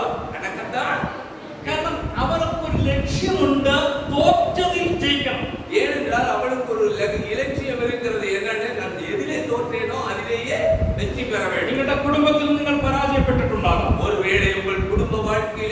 தோற்றிருக்கலாம். നിങ്ങളുടെ ജീവിതത്തിൽ നിങ്ങൾ പരാജയപ്പെട്ടിട്ടുണ്ടോ? உங்கள் தனிப்பட்ட வாழ்க்கையிலே நீங்கள் പക്ഷേ தோற்றிருக்கலாம். കർത്താവ് ഇതാ നിങ്ങൾക്ക് വേണ്ടി തൂതുകയും മാറുകയാണ്. ஆனால் கர்த்தருடைய ஆவியானவர் உங்களோடு നിങ്ങൾ பேசுகிறார். എവിടെ പരാജയപ്പെട്ടോ അവിടെ തന്നെ നിങ്ങൾ ജയിക്കാൻ പോകുകയാണ്. எந்த இடத்திலே தோற்று போயிருக்கிறீர்களோ அந்த இடத்திலேயே உங்களை கர்த்தர் உயர்த்த விரும்புகிறார். ആമേൻ പറയാൻ പറ്റുമെങ്കിൽ ഒരു ആമേൻ പറ. ஒரு ஆமென் சொல்ல விரும்புகிறீர்கள் என்றால் ஒரு ஆமென் சொல்லலாம். ഈ വെല്ലൂരിൽ നിങ്ങൾ പരാജയപ്പെട്ടെങ്കിൽ വെല്ലൂരിൽ തന്നെ നിങ്ങൾ ജയിക്കും. இந்த பிராமண மங்கலத்திலே நீ தோற்று போயிருந்தீங்க, இந்த பிராமண மங்கலத்திலேயே கர்த்தர் உங்களை ആമേൻ പറ. ஆமென். ഹല്ലേലൂയ. നിങ്ങൾ നമ്മൾ പലപ്പോഴും ചിന്തിക്കുന്ന ഒരു കാര്യം, ഞാൻ അമേരിക്കയിൽ പോയാൽ വിജയിക്കത്തുള്ളൂ. അമേരിക്കയുടെ വിജയമാണ്, ഓക്കെ ശരിയാണ്. ബട്ട് ഇവിടെ നിങ്ങൾ പരാജയപ്പെട്ടെടുത്ത കർത്താവ് നിങ്ങൾ ഉയർത്താൻ പോകും. நாம சில நேரம் நினைக்கிறோம் அமெரிக்கா போனா நம்ம ஜெயிச்சிடலாம் அப்படின்னு நினைக்கிறோம். ஆனா நீ எங்க இருக்கியோ அங்கேயே ஆண்டவருடைய என்ன செய்வாராம். ഹല്ലേലൂയ. ഞാൻ കണ്ണു ചെയ്യുകയാണ്. യേശു കഷ്ടം അനുഭവിച്ച അതേ സ്ഥലത്ത് അവിടെ തീർന്നിട്ടില്ല, അവിടെ കർത്താവ് വീണ്ടും എഴുന്നേൽക്കുന്നു വരികയാണ്. ஆமென். இயேசு பாடுபட்ட இடத்திலே இயேசு முற்றுமாய் முடிந்து போகவில்லை, அவர் மீண்டுமாய் உயிர்த்தெழுந்து வருகிறார். അടുത്ത പോയിന്റ് ഇങ്ങനെ പറഞ്ഞിരിക്കുന്നത് 40 നാളോളം ശിഷ്യന്മാർക്ക് പ്രത്യക്ഷനായി. அடுத்தது அந்த வசனம் இப்படியாக சொல்கிறது, 40 நாள் அளவும் அப்போஸ்தலருக்கு தரிசனமாகி. ഞാൻ ഒരു ചോദ്യം നിങ്ങളോട് ചോദിക്കട്ടെ, എന്നെ ശ്രദ്ധിക്കുമോ? ஆமென். நீங்க கவனிக்கிறீங்களா? உங்கள்ட்ட ஒரு கேள்வி கேக்குறேன். നിങ്ങൾക്ക് നല്ല ഫ്രണ്ട്സ് ഉണ്ടെന്നിരിക്കട്ടെ. உங்களுக்கு ஒரு ஃப்ரெண்ட்ஸ் இருந்தாங்கன்னா, നല്ല ഫ്രണ്ട്സ് ഉണ്ട്. உங்களுக்கு ஒரு நல்ல நண்பர்கள் இருக்கிறாங்கன்னா, രണ്ട് സുഹൃത്തുക്കൾ തമ്മിൽ ഒരു റൂം ഷെയർ ചെയ്ത് അവര് ജീവിക്കുകയാണ്. அவன் ரெண்டு ஃப்ரெண்ட்ஸ் ஒரு ரூம்ல தங்கி வாழ்றாங்க. അവർ ആദ്യത്തെ നാളുകളിൽ റൂം ഷെയർ ചെയ്യുമ്പോൾ നല്ല സ്നേഹത്തിലായിരിക്കും അല്ലേ? அவங்க முதல்ல அந்த ரூமை ஷேர் பண்ணி ஒண்ணா இருக்கும்போது ரொம்ப ஃப்ரெண்ட்லியா இருப்பாங்க. കുറച്ച് നാൾ കഴിയുമ്പോൾ അവർക്കിടയിൽ ചില അഭിപ്രായ വ്യത്യാസങ്ങൾ വരും. அப்ப கொஞ்ச நாள் ஆனவுடனே அவங்களுக்குள்ள சில அபிப்பிராய வித்தியாசங்கள். ഞാൻ ഇങ്ങനെ പറഞ്ഞാൽ നിങ്ങൾക്ക് മനസ്സിലാവത്തില്ല. കല്യാണം കഴിഞ്ഞിട്ടുള്ളവർ കൈവരുത്തി, വിവാഹം കഴിഞ്ഞിട്ടുള്ളവർ. கல்யாணம் பண்ண ஆனவங்க எத்தனை பேர் இருக்கீங்க சொல்லுங்க பார்க்கலாம். ഫ്രണ്ട്സിനെ ഞാൻ പറഞ്ഞാൽ നിങ്ങൾക്ക് മനസ്സിലാവത്തില്ല. വിവാഹം കഴിഞ്ഞു ஒரு விவாகமானவங்க புருஷன் மனைவியை பத்தி சொன்னா உங்களுக்கு நல்லா புரியும். ഒന്ന് കൈവരുത്തി വിവാഹം கையை കഴിഞ്ഞു. தூக்குங்களேன், வைக்க புரியல. എന്നിട്ട് സമ്മതിക്കുന്നില്ലല്ലോ വിവാഹം കഴിഞ്ഞു. அப்பவும் சொல்ல மாட்டேங்கிறீங்க நாங்க கல்யாணம் ஆயிட்டோம். വിവാഹം കഴിഞ്ഞിട്ടുള്ള ഞാൻ നിങ്ങളോടൊരു ചോദ്യം ചോദിക്കുകയാണ്. നിങ്ങൾക്ക് ആദ്യം ഉണ്ടായിരുന്ന സ്നേഹം ഇപ്പോൾ ഭാര്യ ഭർത്താവ് എന്ന രീതിയിലുണ്ടോ? முதல்ல கல்யாணம் ஆன அன்னைக்கு இருந்த அந்த அன்பு இன்னைக்கு உங்களுக்குள்ளே இருக்கா? கணவன் மனைவிக்குள்ள എന്തോ സൈലന്റ് ഫാനിന്റെ സൗണ്ട് മാത്രമേ കേട്ടു. இப்ப சொல்ல முடியாது, நாங்க என்ன பண்ண பாத்துக்கிறேன். ഈ വിവാഹം കഴിക്കുന്നതിന് മുമ്പ് ആദ്യം ഒരു കാര്യമുണ്ട്. പയ്യൻ പൊണ്ണിനെ കാണും അല്ലേ? പയ്യനും പൊണ്ണും തമ്മിൽ കാണുന്ന ഒരു ടൈം. கல்யாணம் ஆகிறதுக்கு முன்னால பையனும் பொண்ணும் பாக்குற ஒரு சடங்கு இருக்கு இல்லையா? ആ സമയത്ത് ഇവർ പരസ്പരം അങ്ങോട്ടും ഇങ്ങോട്ടും കണ്ടാണ് ഇഷ്ടപ്പെടുന്നത് അല്ലേ? அப்ப அவங்க ரெண்டு பேரும் கண்ணால என்ன செஞ்சுக்கிடுவாங்க, பேசிக்கிடுவாங்க இல்லையா? അത് കഴിഞ്ഞിട്ട് அதுக்கப்புறம் ഇപ്പോഴത്തെ പിള്ളേരൊക്കെ ആണെങ്കിൽ അത് കഴിഞ്ഞ് ഫോൺ നമ്പറൊക്കെ മേടിച്ചിട്ട് നന്നായിട്ട് സംസാരിക്കും. ஆமா, இப்ப இருக்கிற பிள்ளைங்க எல்லாம் போன் நம்பரை வாங்கிட்டு ஒருத்தர் என்னது நிறைய பேச ஆரம்பிச்சிடுறாங்க. വിവാഹം കഴിഞ്ഞു, அவன் கல்யாணம் முடிஞ்சிட்டு കുറച്ച് നാളൊക്കെ അങ്ങോട്ടും ഇങ്ങോട്ടൊക്കെ ബന്ധുക്കളുടെ വീടുകളിലൊക്കെ പോവുകയാണ്. கொஞ்ச நாள் கழிச்சு அவங்க சொந்தக்காரங்க வீட்டுகளுக்கு எல்லாம் போயிட்டு வர்றாங்க. അന്നേരം ഉണ്ടാകുന്ന സ്നേഹം ഭയങ്കരമാണ്, നല്ല அப்ப സ്നേഹമാണ്. இருக்கிற அன்பு ரொம்ப ஜாஸ்தியா இருக்கும், பயங்கரமான அன்பு. പരസ്പരം ഒരു കുറവും അവർ കാണത്തില്ല. அவங்களுக்கு ஒரு குறையும் இருக்காது அன்பை பாருங்க. പക്ഷേ ചില നാളുകൾ ചില മാസങ്ങൾ മുന്നോട്ട് പോവുകയാണെന്നിരിക്കട്ടെ. சில மாதங்கள் கழிந்த பிறகு ഒരു ഭാര്യ ഭർത്താവിനെ നോക്കി പറയും, എടാ നിന്റെ മൂക്ക് നീണ്ടിരിക്കുന്നു. ஒரு மனைவி கணவரை பார்த்து சொல்லுவாங்க, உங்க மூக்கு ரொம்ப நீளமா இருக்கு. ഭർത്താവ് ഭാര്യയെ നോക്കി പറയും, നിന്റെ മുടി ചുരുണ്ടിരിക്കുന്നു. கணவர் மனைவியை பார்த்து சொல்லுவாங்க, உன் முடி ரொம்ப சுருள. അങ്ങോട്ട് പറയും, പല്ല് ഇങ്ങനെ ഇരിക്കുന്നു, உன் பல்லு இப்படி இருக்கு, അല്ല കണ്ണ് ഇങ്ങനെ ഇരിക്കുന്നു. கண்ணு இப்படி இருக்கு. ഇതൊന്ന് അന്ന് ആ പെണ്ണ് കാണുന്ന ഒരു സമയമാണല്ലോ, ആ ഒരു സമയം അന്ന് കണ്ടില്ലായിരുന്നോ? அந்த பெண் பார்க்கிற அன்னைக்கு அது உங்களுக்கு கண்ணுக்கு தெரியலையா? சொல்ல மாட்டேங்குது. ശരിക്കും അന്ന് കണ്ടായിരുന്നു, நீங்க நல்லா தான் பாத்தீங்க. അന്ന് കണ്ടായിരുന്നു ശരിക്കും. പക്ഷേ അന്ന് സ്നേഹമുണ്ടായിരുന്നു അല്ലേ? அன்னைக்கு பார்த்தோம், ஆனா அன்னைக்கு என்ன இருந்ததுன்னா அன்பு இருந்தது. രണ്ട് വ്യത്യസ്ത കുടുംബങ്ങളിൽ നിന്ന് ഒരുമിച്ച് വന്നു, രണ്ട് ക്യാരക്ടറുകൾ തമ്മിൽ അത്ര മിങ്ങാവാതെ വന്നു. അപ്പോൾ കുറവുകൾ കാണാൻ തുടങ്ങി. அவன் ரெண்டு விதமான குடும்பங்களில் இருந்து வந்தார்கள். அந்த ரெண்டு விதமான பழக்க வழக்கங்களினாலே ஒத்துக்கொள்ள முடியாமல் சில விஷயங்கள் போய்கொண்டது. ഞാൻ വളരെ വിഷമത്തോടെ ഇപ്പോൾ ഇന്നാളുകളിലൊക്കെ കണ്ടുകൊണ്ടിരിക്കുന്ന ഒരു കാര്യമാണ്. വിവാഹം കഴിഞ്ഞ 2 മാസം കഴിയുമ്പോൾ തന്നെ ഡിവോഴ്സ് അപ്ലൈ ചെയ്യുന്ന കുടുംബങ്ങളാണ് ഇപ്പോഴത്തെ കുടുംബങ്ങൾ. இன்றைக்கு நான் மிகவும் வேதனையோடு பார்த்து கொண்டிருக்கிற சில விஷயம் என்னவென்று சொன்னால், கல்யாணம் ஆகி 2 மாசத்திலேயே டைவர்ஸ் സ്നേഹം നഷ്ടപ്പെട്ടുകൊണ്ടിരിക്കുകയാണ്. அன்பு இழந்து கொண்டிருக்கிறது. ഓക്കെ, ഞാനൊരു ഉദാഹരണം പറഞ്ഞതേ ഉള്ളൂ കേട്ടോ. രണ്ട് പേർ രണ്ട് വ്യത്യസ്ത സ്ഥലങ്ങളിൽ നിന്ന് ഒരുമിച്ച് ജീവിതം നടത്തുമ്പോൾ അവർക്ക് മുന്നോട്ട് പോകാൻ പറ്റത്തില്ല, ഭയങ്കര ബുദ്ധിമുട്ടായിരിക്കും. இரண்டு விதமான வேறு சூழ்நிலைகளிலிருந்து இருக்கிற குடும்பங்களிலிருந்து சேர்ந்தவர்கள் பல நேரங்களில் ஒத்து போக முடியாதவர்களாய் இருக்கிறார்கள். അതുപോലെ യേശു തന്റെ 12 അപ്പോസ്തലന്മാരെ സെലക്ട് ചെയ്ത് എപ്പോഴും കൂടെ കൊണ്ട് നടന്നു. அப்படியே தான் இயேசு கிறிஸ்து தன்னுடைய 12 சீஷர்களையும் தேர்ந்தெடுத்து தன்னோடு கூடவே வைத்திருந்தார். അവർ വ്യത്യസ്ത ക്യാരക്ടർ സ്വഭാവമുള്ളവരാണ്. അവർ എല്ലാവരും വ്യത്യസ്തமான സ്വഭാവം உள்ளவர்களாய். പത്രോസ് അതിവേഗത്തിൽ സംസാരിക്കുന്നു.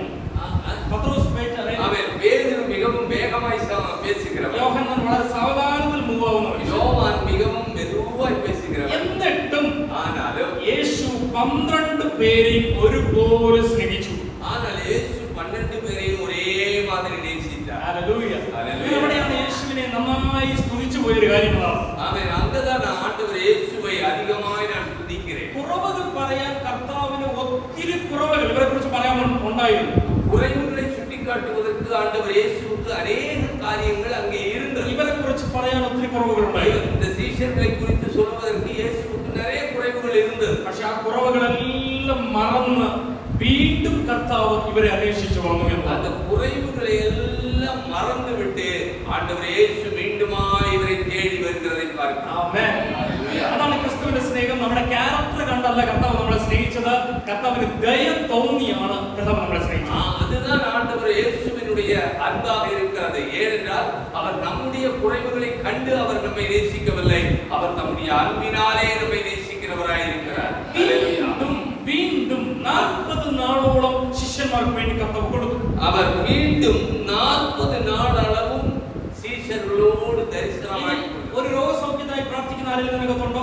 இங்கே ஒரு வியாதிக்காக ஜெபித்துக் கொண்டிருக்கிற யாராவது, ഒരു വിടുതലിന് വേണ്ടി പ്രാർത്ഥിക്കുന്ന ആരെങ്കിലും ഇതിനകത്തുണ്ടോ? என் வாழ்க்கையில் ஒரு விடுதலைக்காக ஜெபித்துக் கொண்டிருக்கிற யாராவது இருக்கிறீங்களா? നിങ്ങൾക്ക് വേണ്ടി മാത്രമായി ഒരു ദൂത് ഞാൻ തരാൻ പോവാണ്. உங்களுக்காக மட்டுமே ஒரு கர்த்தருடைய வார்த்தை வெளிப்படுகிறது. നിങ്ങൾ ആ വിടുതലിന് വേണ്ടി ഒരുപാട് നാളുകൾ ദൈവസന്നിധിയിൽ പ്രാർത്ഥിച്ചവരായിരിക്കാം. நீங்கள் அந்த விடுதலைக்காக अनेक நாட்கள் ஜெபித்தவர்களாய் இருக்கலாம். നിങ്ങൾ പ്രാർത്ഥിച്ചുകൊണ്ടേയിരിക്കുകയാണ്. நீங்கள் ஜெபித்துக் கொண்டே இருக்கிறீர்கள். പക്ഷേ നിങ്ങൾ ദൈവസന്നിധിയിൽ പ്രാർത്ഥിക്കുമ്പോഴൊക്കെയും നിങ്ങൾ ശ്രദ്ധിച്ചിട്ടുണ്ടോ കർത്താവ് നിങ്ങളുടെ പ്രാർത്ഥന കേൾക്കുന്നുണ്ടോ ഇല്ലയോ എന്ന്? அந்த நீங்க ஜெபிக்கும் போதெல்லாம் நீங்க கவனிச்சிருக்கீங்களா கர்த்தர் உங்க ஜெபத்தை கேட்கிறார் அப்படின்னு? ഹല്ലേലൂയ. ഹല്ലേലൂയ. ഞാൻ കർത്താവിന്റെ വിശുദ്ധരോട് സംസാരിച്ചുകൊണ്ടേയിരിക്കുകയാണ്. நான் இப்போ ஊழியரோடு பேசிக்கொண்டே இருக்கிறேன். ഞാൻ സംസാരിക്കുമ്പോൾ എപ്പോഴും അദ്ദേഹത്തിന്റെ മുഖത്ത് നോക്കാറുണ്ട്. நான் எப்போது பேசும்போது அவருடைய முகத்தை பார்க்கிறேன். എന്താ കാരണം? என்ன காரணம்? അദ്ദേഹത്തിന്റെ മുഖത്ത് നോക്കാൻ കാരണം അദ്ദേഹം എന്നെ ശ്രദ്ധിക്കുന്നുണ്ടോ ഇല്ലയോ എന്ന് ഞാൻ നോക്കുകയാണ്. அவர் முகத்தை நான் பார்ப்பதற்கு என்ன காரணம்? அவர் என்னை கவனிக்கிறாரா இல்லையா என்பதை நான் பார்க்கிறேன். അദ്ദേഹം എന്നെ ശ്രദ്ധിക്കുന്നില്ല എങ്കിൽ ഞാൻ സംസാരിക്കത്തില്ല. அவர் என்னை கவனிக்கவில்லை என்றால் நான் பேச மாட்டேன். ഇതുപോലെ കർത്താവ് നമ്മുടെ മുമ്പിൽ നമ്മളെ ശ്രദ്ധിക്കുന്നുണ്ടോ ഇല്ലയോ എന്ന് ഇടയ്ക്കിടയ്ക്ക് ടെസ്റ്റ് ചെയ്ത് നോക്കണം. அவன் இடையில நம்ம என்ன செய்யணும்? நான் பேசுறத கர்த்தர் கேட்கிறாரா இல்லையா என்பதை நாம் பரிசோதிக்க ഞാൻ வேண்டும். ഒന്നുകൂടെ പറയാം, നിങ്ങൾ 100 ദിവസം കർത്താവിന് കൊടുക്കുന്നു എന്നതിലല്ല കാര്യം. நீங்கள் உங்களுக்கு ஒன்றை சொல்கிறேன், நீங்கள் உங்கள் வாழ்க்கையில் 100 நாட்களை ஆண்டவருக்கு கொடுக்கிறீர்கள் என்பதில் நல்ல விஷயம். കൊടുക്കണമെന്നല്ല, കൊടുക്കണം. கொடுக்க வேண்டும் என்பதுதான். ആമേൻ. കൊടുക്കണം, கொடுக்க வேண்டும். പക്ഷേ കർത്താവ് നിങ്ങൾക്ക് 1 മിനിറ്റ് ആ മിനിറ്റ് തിരിച്ചു തരുന്നുണ്ടെങ്കിൽ അതാണ് നിങ്ങളുടെ അത്ഭുതത്തിന്റെ സമയം. நீங்கள் 100 நாள் கொடுக்கிறதை காட்டிலும் இயேசு உங்களுக்காக 1 நிமிஷத்தை கொடுக்கிறார் என்றால் அதுதான் அற்புதத்தின் நாள். ആമേൻ. ஹல்லேலூயா. 100 ദിവസം നിങ്ങൾ പ്രാർത്ഥിച്ചു. 100 நாள் நீங்க ஜெபம் ആ பண்ணீங்க. 100 നാളുകളിലും കർത്താവ് നിങ്ങളോട് ഇടപെട്ടില്ല. அந்த 100 நாள்லே ஆண்டவர் உங்களோட இடைப்படவில்லை, பேசவில்லை. 101ാമത്തെ നാളിലുള്ള 1 മിനിറ്റ് ദൈവം നിങ്ങൾക്ക് തിരിച്ചു തന്നു. அந்த 101வது நாள்ல இருக்கிற அந்த 1 நிமிஷத்திலே அவர் அந்த 100 நாளுக்குரிய நன்மையை உங்களுக்கு திருப்பி ആ கொடுக்கிறார். മിനിറ്റിൽ നിങ്ങൾക്ക് സൗഖ്യം നടക്കും. அந்த நிமிஷத்தில் உங்கள் வாழ்க்கையில் ആ മിനിറ്റിൽ നിങ്ങളുടെ ജീവിതം ലൈഫ് മുഴുവനും ചേഞ്ച് ആവും. அந்த நிமிஷத்திலே உங்கள் வாழ்க்கை முழுவதுமாய் மாறுகிறது. എത്ര പേർ വിശ്വസിക്കുന്നുണ്ട്? எத்தனை பேர் அதை விசுவாசிக்கிறீர்கள்? നിങ്ങളുടെ ലൈഫ് ചേഞ്ച് ആവാൻ 1000 ദിവസങ്ങൾ 1000 മണിക്കൂറുകളൊന്നും വേണ്ട, 1 മിനിറ്റ് മതി. കർത്താവ് വിചാരിച്ച ഒറ്റ മിനിറ്റ് കൊണ്ട് നിങ്ങളുടെ ലൈഫ് ചേഞ്ച് ആവും. உங்கள் வாழ்க்கையில் ஒரு மாற்றத்தை நீங்கள் பார்ப்பதற்கு கர்த்தர் 1 நிமிஷம் நினைத்தால் போதும், அது மாறும். ആമേൻ. 40 നാളോളം ശിഷ്യന്മാർക്ക് പ്രത്യക്ഷനായി എന്ന് പറഞ്ഞാൽ 40 நாள் அளவும் சீஷர்களுக்கு அவர் தரிசனமானார் என்றால் 3.5 വർഷം യേശു ശിഷ്യന്മാരുടെ കൂടെ നടന്നതാണ്. 3.5 வருடம் இயேசு சீஷர்களோடு தான் நடந்தார். അപ്പോഴെല്ലാം യേശു ശിഷ്യന്മാരുടെ കൂടെ ഉണ്ട്. அப்ப எல்லாம் சீஷர்களோட தான் இயேசு இருந்தார். ബട്ട് അതിനെക്കാളും സെപ്പറേറ്റ് ആയി കർത്താവ് 40 ദിവസം ശിഷ്യന്മാർക്ക് കൊടുത്തു. அந்த 3.5 வருஷத்தை விட இந்த 40 நாள் சீஷர்களுக்காக தனிப்பட்ட முறையில் அவர் கொடுத்தார். എന്തിനാണ് 40 നാളുകൾ കർത്താവ് ശിഷ്യന്മാർക്ക് കൊടുത്തത്? சீஷர்களோடு 40 நாட்கள் அவர் தரிசனமானார். വാക്യത്തിൽ എഴുതിയിരിക്കുന്നത് എങ്ങനെയാണ്? ദൈവരാജ്യം സംബന്ധിച്ച കാര്യങ്ങൾ പറയാം. அந்த வசனத்தில் இப்படி எழுதியிருக்கிறது, தேவனுடைய ராஜ்யங்களை குறித்து அவர்களுடனே பேச. എന്നോട് ചേർന്ന് പറഞ്ഞ ദൈവരാജ്യം സംബന്ധിച്ച, தேவனுடைய ராஜ்யத்தை குறித்து என்னோட சேர்ந்து சொல்லுங்க, தேவனுடைய ராஜ்யத்தை குறித்த കാര്യങ്ങളെ സംസാരിക്കാം. காரியங்கள் விஷயங்களை பேசுவதற்கு യേശു 3.5 വർഷം സംസാരിച്ച പ്രസംഗ സബ്ജക്ട് എന്തായിരുന്നു അറിയാമോ? இயேசு 3.5 வருடம் பிரசங்கித்த வசனத்தினுடைய சாராம்சங்கள் என்ன? ഏത് വിഷയത്തെ കുറിച്ചായിരുന്നു കർത്താവ് அவர் സംസാരിച്ചത്? எதை குறித்து பேசினார்?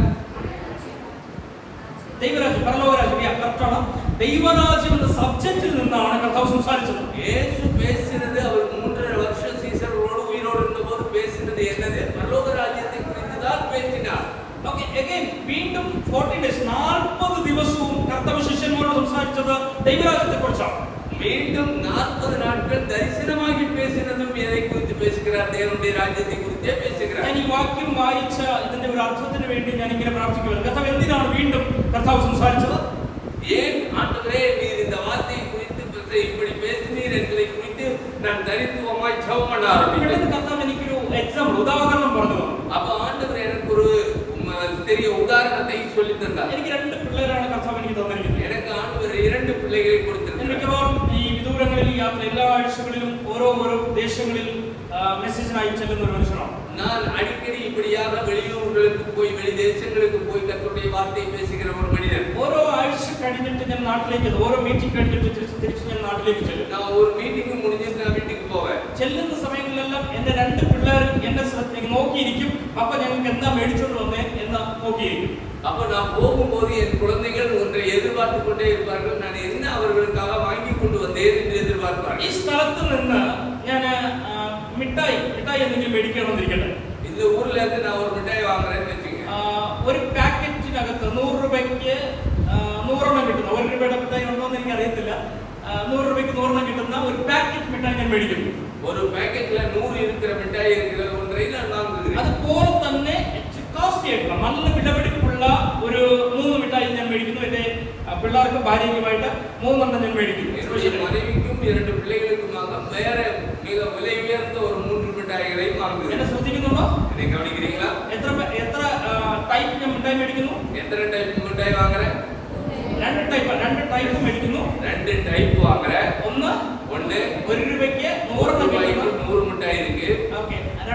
2 விலை உயர்ந்த 3 மிட்டாய். നല്ല കോസ്റ്റ്ലി ആയിട്ടുള്ള നല്ല ക്വാണ്ടിറ്റി ഉള്ള മിഠായി ഞാൻ മേടിക്കുകയാണ്. ഇത് രണ്ടിന്റെ പേരെന്താണ്? இது ரெண்டுனுடைய பேர் என்ன? പറഞ്ഞോ, ഉറക്കെ പറഞ്ഞേ. மிட்டாய். മിഠായി എന്നാണ്. ഈ മിഠായി മേടിച്ചിട്ട് ഞാൻ ബാഗ് വെച്ച് വീട്ടിലേക്ക് ചെല്ലുകയാണ്. ബാഗിൽ വെച്ച് വീട്ടിൽ പോരാ. വീട്ടിന്റെ അടുക്കലെത്തി ഗേറ്റ് തുറന്നപ്പോ തന്നെ എന്റെ പിള്ളേർ എന്നെ കണ്ടു. ഒരാളെന്റെ വലത് കാലിൽ കെട്ടിപ്പിടിച്ചു, ഓടി വന്ന് രണ്ടാമത്തെ കുഞ്ഞ് ഇടത് കാലിൽ കെട്ടിപ്പിടിച്ചു. அவன் நான் கேட்ட திறந்து உள்ள போனோம்னா ஒரு குழந்தைய வலது கால பிடிச்சிட்டு இன்னொரு குழந்தைய இடது கால கட்டி பிடிச்சிட்டு. അവർ ആദ്യം ചോദിക്കുന്ന ചോദ്യം എന്തായിരിക്കും? പപ്പ സുഖമാണെന്നല്ല, പപ്പ മിഠായി എന്തെന്ന് ചോദിക്കുന്നു. அவங்க முதல்ல கேக்குற கேள்வி என்னவா இருக்கும்? அப்பா நல்லா இருக்கீங்களான்னு கேட்க மாட்டாங்க. அப்பா மிட்டாய் எங்க கேட்பாங்க. എന്തിനാ കെട്ടിപ്പിടിച്ചേ? எதுக்கு கட்டி பிடிச்சாங்க? അൻപുള്ളതുകൊണ്ടല്ല, സ്നേഹമുള്ളതുകൊണ്ടല്ല, സ്നേഹമുള്ളതിന് അൻപിനാൽ അല്ല. അവർക്കറിയാം ഞാൻ എന്തെങ്കിലും മേടിച്ചോണ്ട് പോകും. அவங்களுக்கு தெரியும் நான் ஏதாவது உங்களுக்கு வாங்கிட்டு போவேன். ഞാൻ എന്റെ കുഞ്ഞുങ്ങളെ കണ്ട ഉടനെ ഞാൻ ചിന്തിച്ചത് കോസ്റ്റ്ലി ആയിട്ടുള്ള മിഠായി എന്തിനാ മേടിച്ചെന്നറിയാമോ? കോസ്റ്റ്ലി ആയിട്ടുള്ള മിഠായി. நான் மிக விலை உயர்ந்த மிட்டாய் எதுக்காக வாங்கினேன்? എന്റെ കുഞ്ഞിനെ കാണുന്ന ഉടൻ തന്നെ കുഞ്ഞിനെ എടുത്തു കൊടുക്കാൻ വേണ്ടിയാ. நான் பிள்ளைய பார்த்த உடனே எடுத்து கொடுக்கத்தான் நான் வாங்கினேன். ഞാൻ അങ്ങനെ ഈ കുഞ്ഞുങ്ങൾ വന്ന് കെട്ടിപ്പിടിച്ചപ്പോഴേക്കും ഏറ്റവും കോസ്റ്റ്ലി ആയിട്ടുള്ള മിഠായി എടുത്ത് കൊടുക്കാൻ തുടങ്ങുമ്പോൾ நான் என்னுடைய பிள்ளைகள் வந்த உடனே என் பையில இருக்கிற காஸ்ட்லியான மிட்டாயை எடுத்து கொடுக்க துவங்கும் போது പെട്ടെന്നൊരു കാഴ്ച കണ്ടു. அப்பொழுது ஒரு பார்வை, ஒரு காட்சியை பார்த்தேன். അയൽപക്കത്തിലുള്ള സ്നേഹിതരുടെ പിള്ളേർ എന്റെ കുഞ്ഞുങ്ങളോട് ചേർന്ന് കളിക്കേണ്ടതിന് വീട്ടുമുറ്റത്ത് വന്ന് നിൽക്കുക. அவன் பக்கத்து வீட்டில் இருக்கிற பிள்ளைகளும் என் பிள்ளைகளோட விளையாடுறதுக்கு என் வீட்டு வாசலுக்கு வந்திருக்கிறாங்க. കുറച്ച് കൂടുതൽ പിള്ളേരുണ്ട് എന്റെ വീട്ടു മുറ്റത്ത് അവരോട് ചേർന്ന് കളിക്കേണ്ടതിന് ആൾ വന്ന് നിൽക്കുക. அங்க நிறைய பிள்ளைகள் இங்க இருக்கிறார்கள். அவங்களும் இவங்களோட விளையாடுறதுக்கு வந்திருக்காங்க. ഞാൻ അന്ന് ഏത് മിഠായി ആയിരിക്കും എടുക്കുന്നത്? அப்ப நான் எந்த மிட்டாயை நான் எடுப்பேன்? முதல்ல 100 രൂപയ്ക്ക് 100 കിട്ടുന്ന 1 രൂപയുടെ മിഠായിയാണ് എടുക്കുന്നത്. 1 രൂപ മുട്ടായത് ഞാൻ എടുക്കും. ഞാൻ കരുതി ഞാൻ മാത്രമാണ് ചെയ്യുന്നത്, നിങ്ങളോ തന്നെ ചെയ്യുന്നല്ലേ? നാം ചെയ്യില്ല, നിങ്ങൾ വന്നാ ശരി. സ്വാഭാവികമായിട്ട് അത് തന്നെ ചെയ്യുന്നല്ലേ? சுபாவத்துல நம்ம அப்படித்தான் செய்வோம். എന്താ കാരണം? என்ன காரணம்? ഏറ്റവും കോസ്റ്റ്ലി ആയിട്ടുള്ളത് ആ ടൈമിൽ എടുത്താൽ എന്റെ കുഞ്ഞുങ്ങൾക്ക് കിട്ടത്തില്ല, അവിടെ വന്ന് നിൽക്കുന്ന കുഞ്ഞുങ്ങൾ എടുക്കൊണ്ട് പോകത്തുള്ളൂ അല്ലേ? மிகவும் விலை உயர்ந்த முட்டாயை நான் எடுத்தேன் அப்படின்னா என்னுடைய பிள்ளைகளுக்கு அது கிடைக்காது. அங்கே இருக்கிற பிள்ளைகள் அதை கொண்டு போய் விடுவார்கள். ശരിയാണോ ഇല്ലയോ? சரியா இல்லையா? എന്റെ കുഞ്ഞുങ്ങൾക്ക് വേണ്ടി മാത്രം ഞാൻ മേടിച്ചത്, என்னுடைய பிள்ளைகளுக்காக மட்டும் நான் வாங்கினது. ബാഗിൽ ഞാൻ കീപ്പ് ചെയ്ത് വെക്കും. பேக்ல நான் பாதுகாத்து வைத்திருக்கிறேன். ആ 1 രൂപയുടെ മിഠായി എടുത്ത് ഞാൻ എല്ലാവർക്കും അവിടെ 1 രൂപ മുട്ടായി എടുത്ത് എല്ലാവർക്കും കൊടുക്കും. എല്ലാ സമയത്തും ആ പിള്ളേർ എന്റെ കുഞ്ഞുങ്ങളോട് ചേർന്ന് കളിച്ചുകൊണ്ട് നിൽക്കത്തില്ല. எல்லா நேரமும் அந்த பிள்ளைகள் என் பிள்ளைகளோடு சேர்ந்து விளையாட மாட்டார்கள். അവരവരുടെ വീടുകളിലേക്ക് ചെല്ലും. அவங்க வீட்டுக்கு போயிடுவாங்க. ഞാനും എന്റെ കുഞ്ഞുങ്ങളും മാത്രം സെപ്പറേറ്റ് ആകുന്ന ഒരു ടൈമാണ്. நானும் என்னுடைய பிள்ளைகளும் மட்டும் இருக்கிற ஒரு குறிப்பிட்ட நேரம் இருக்கிறது. ആ സമയത്ത് அந்த நேரத்தில் മാറ്റി വെച്ചത്, நம்மை மறைத்து வைத்திருந்த ഏറ്റവും വിലപിടിപ്പുള്ളത് மிகவும் விலையேறப்பெற்ற ഞാൻ എന്റെ കുഞ്ഞുങ്ങൾക്ക് എടുത്തു കൊടുക്കും എന്നതുപോലെ என் பிள்ளைகளுக்கு நான் எடுத்துக் கொடுப்பேன். 40 ദിനങ്ങളിലായി ദൈവരാജ്യം വീണ്ടും കർത്താവ് സംസാരിച്ചതിന്റെ കാരണം എന്താണെന്നറിയാമോ? மீண்டும் அந்த 40 நாள் ஏன் சீஷர்களிடத்தில் அந்த தேவனுடைய ராஜ்யத்தை குறித்து மீண்டும் 3.5 വർഷം യേശു സംസാരിച്ചത് ലോകത്തോട് മുഴുവനുമായിരുന്നു. 3.5 வருடம் இயேசு பேசினது உலகத்தில் இருக்கிற எல்லா ஜனத்துக்குமாய் இருந்தது. ആ കൂട്ടത്തിൽ ശിഷ്യന്മാരുടെ കർത്താവ് അന്നാളെ സംസാരിച്ചു. அந்த கூட்டத்திலேயும் சீஷர்களும் இருந்தார்கள். അന്ന് ആ കൂട്ടത്തിൽ അവരോട് സംസാരിച്ചു. அவர்களுக்கும் சேர்த்து தான் பேசினார். പക്ഷേ ഇപ്പോൾ ഈ 40 ദിനങ്ങളിൽ ஆனால் இந்த 40 நாள்ல അവർക്ക് കൊടുക്കാതെ മാറ്റി വെച്ചത്, அவர்களுக்கு கொடுக்காமல் மறைத்து வைத்திருந்த കർത്താവ് എടുത്ത് ഇവർക്ക് കൊടുക്കുകയാണ്. அதை சீஷர்களுக்கு எடுத்து கொடுக்கிறார். അവർക്ക് തോന്നുന്നു മനസ്സിലായി. எத்தனை பேருக்கு இது புரிந்தது? നിങ്ങൾക്ക് എന്തെങ്കിലും ഒരു നന്മ തന്നിട്ടുണ്ടെങ്കിൽ ആർക്കൊക്കെയോ കൊടുത്തതിന്റെ ബാലൻസ് അല്ല കർത്താവ് തരുന്നത്. ഏറ്റവും കോസ്റ്റ്ലി ആയിട്ടുള്ളത് ആർക്ക് കൊടുത്തിട്ടില്ലാത്തത് കർത്താവ് നിങ്ങൾക്ക് തരാൻ പോകുകയാണ്. உங்கள் வாழ்க்கையில கர்த்தர் உங்களுக்கு வைத்திருக்கிறது எல்லாருக்கும் கொடுத்தது இல்ல, உங்களுக்காக தனியா எடுத்து வைத்திருக்கிறதை உங்களுக்கு அவர் தனித்துவமாய் தர போகிறார். പലരും ചോദിക്കാറുള്ള ഒരു ചോദ്യമാണ്, പാസ്റ്റർ എന്തുകൊണ്ട് എന്റെ ലൈഫിനകത്ത് മാത്രം വാഗ്ദത്തങ്ങൾ, പ്രോമിസ് വേർഡുകൾ ലേറ്റ് ആയിക്കൊണ്ടേയിരിക്കുന്നു? சிலருக்கு அநேகர் என்னிடத்துல கேட்கிறது வந்து, ஏன் பாஸ்டர் என் வாழ்க்கையில மட்டும் எனக்கு கிடைச்ச வாக்குத்தத்தம் இன்னும் லேட் ஆயிட்டே இருக்குது? എന്തുകൊണ്ട് എന്റെ ലൈഫിൽ മാത്രം ഇത് സംഭവിക്കുന്നു? ஏன் என் வாழ்க்கையில மட்டும் இது நடக்குது? കർത്താവ് നിങ്ങളോട് പറയുകയാണ്, ஆண்டவர் அப்படிப்பட்டவர்களோடு பேசுகிறார். 3.5 വർഷം നിനക്ക് വെയിറ്റിംഗ് പീരീഡ് ആണെങ്കിൽ 3.5 வருடம் உனக்கு வெயிட்டிங் பீரியடா ഈ 40 നാളുകളിൽ ആർക്കും കൊടുത്തിട്ടില്ലാത്തത് കർത്താവ് നിനക്ക് തരാൻ പോകുന്നു. அதற்கு பின்பு இருக்கிற அந்த 40 நாளில் யாருக்கும் கிடைக்காத காரியங்களை ഞാനൊരു സ്പെഷ്യലാണ്. ஆமென். நீங்க சொல்லுங்க, நான் ஒரு விசேஷமானவன். പാസ്റ്റേഴ്സ് നിങ്ങൾ സ്പെഷ്യലാണ്. பாஸ்டர்ஸ் நீங்க விசேஷமானவன். മിനിസ്ട്രികൾ സ്പെഷ്യലാണ്. உங்களுடைய ஊழியம் ஸ்பெஷல், விசேஷமானது. ഞാൻ മിക്കവാറും ഈ സുവിശേഷ വേല ചെയ്യുന്ന ദേവദാസന്മാരുടെ ലീഡേഴ്സിന് ക്ലാസ് കൊടുക്കാറുണ്ട്. ஆமென். நான் சுவிசேஷ ஊழியம் செய்கிறவர்களுக்கு நான் வகுப்பெடுக்கிறது வழக்கம். ഞാൻ അവരോട് പറയാറുള്ള ഒരു കാര്യമുണ്ട്. நான் அவர்களிடத்தில் നിങ്ങളുടെ சொல்லுகிறேன், ചർച്ചുകൾ ഒരു ഡിഫറെന്റ് ആയിരിക്കും. உங்கள் ஆலயங்கள் ஒரு வித்தியாசமாக இருக்க வேண்டும். സഭകളിൽ പഠിപ്പിക്കുന്നത് ഇങ്ങനെയാണ്, சபையிலே சொல்லிக் கொடுக்கிறது നിങ്ങളുടെ ചർച്ച ഒരു ഡിഫറെന്റ് ആയിരിക്കണം. உங்கள் சபை வித்தியாசமாக இருக்க வேண்டும். മറ്റാരോ ചെയ്തത് ചെയ്യാനാണെങ്കിൽ നമ്മുടെ ആവശ്യം ആ ദേശത്തിൽ ഇല്ല. ஆமென். யாரோ செய்யறத நம்ம செய்யறோம் அப்படின்னா நம்மளுடைய தேவை அந்த பகுதியிலே இல்லை, தேவையில்லை. മനസ്സിലാകുന്നുണ്ടോ? இது உங்களுக்கு ആരോ ചെയ്ത് ഫോളോ ചെയ്യാനാണെങ്കിൽ നമ്മുടെ ആവശ്യം ഇല്ല. അത് അവിടെ കണ്ടിന്യൂ ചെയ്തുകൊണ്ടേയിരിക്കും. அது யாரோ செய்ததை நம்ம தொடர்ந்து செய்து கொண்டிருக்கிறோம் என்று சொன்னால் அது அப்படியே நடந்து கொண்டே இருக்கும். ബട്ട് ദൈവം നമ്മളെ വിളിച്ചത് ഡിഫറെന്റ് ആവാൻ വേണ്ടിയാണ്. ஆனால் கர்த்தர் நம்மை அழைத்தது நம்மை வித்தியாசமாய் நடத்துவதற்கு. മനസ്സിലാകുന്നുണ്ടോ? எத்தனை பேருக்கு புரிகிறது? അബ്രഹാമിന്റെ കാലത്ത് വടിയുണ്ടായിരുന്നു, ஆபிரகாமின் காலத்திலே கோல் இருந்தது, ഇസഹാക്കിന്റെ കാലത്ത് വടിയുണ്ടായിരുന്നു. ஈசாக்கின் காலத்தில் கோல் இருந்தது. പിതാക്കന്മാർ എല്ലാ പേരും വടി ഉപയോഗിച്ചുകൊണ്ടല്ലേ நம்முடைய നടന്നത്. முற்பிதாக்கள் எல்லாரும் கோலை பயன்படுத்தினார். പക്ഷേ മോശ വടി ഉപയോഗിച്ചത് പിതാക്കന്മാർ ഉപയോഗിച്ചതുപോലെ സ്വന്തം ആവശ്യത്തിനല്ല.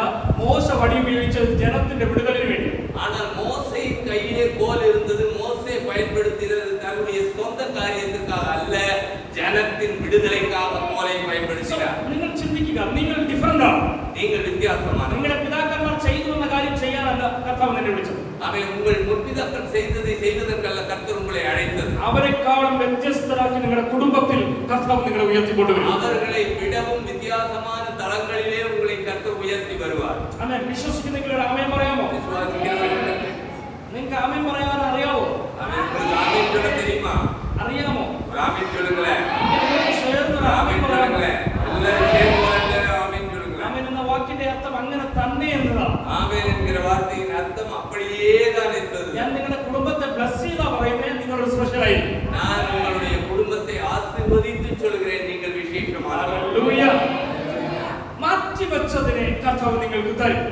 ஆமென். அவர் ஒதுக்கி வைத்ததை உங்களுக்கு தருவார், மறைத்து வைத்ததை உங்களுக்கு தருவார். ആർക്കും കൊടുത്തിട്ടില്ലാത്ത யாருக்கும் கொடுக்காத. പക്ഷേ ചർച്ചിൽ ദൈവം തരുന്ന നന്മ ആർക്കും കൊടുത്തിട്ടില്ലാത്തതാണ്. ஆமென். ஆலயத்தில் தேவன் உங்களுக்கு தருகிற நன்மையானது யாருக்கும் கொடுக்காத நன்மையை தான் அவர் தருகிறார். ഞാൻ ഇനി അടുത്ത പോയിന്റിൽ ഞാൻ അവിടെ നിൽക്കുന്നില്ല, അടുത്ത ഭാഗത്തേക്ക് വരിക കേട്ടോ.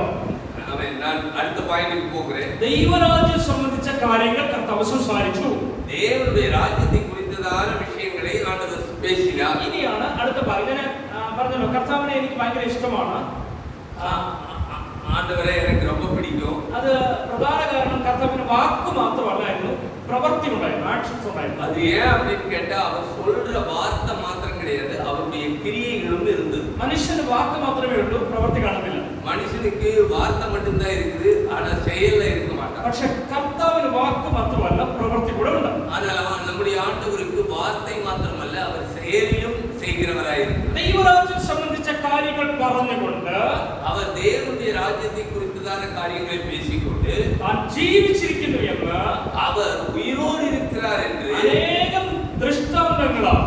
அநேகம் திருஷ்டாந்தங்களால், தெளிவான திருஷ்டாந்தங்களாலே. ദൃഷ്ടാന്തം എന്ന വാക്കിന് ഒരു അർത്ഥമുണ്ട്.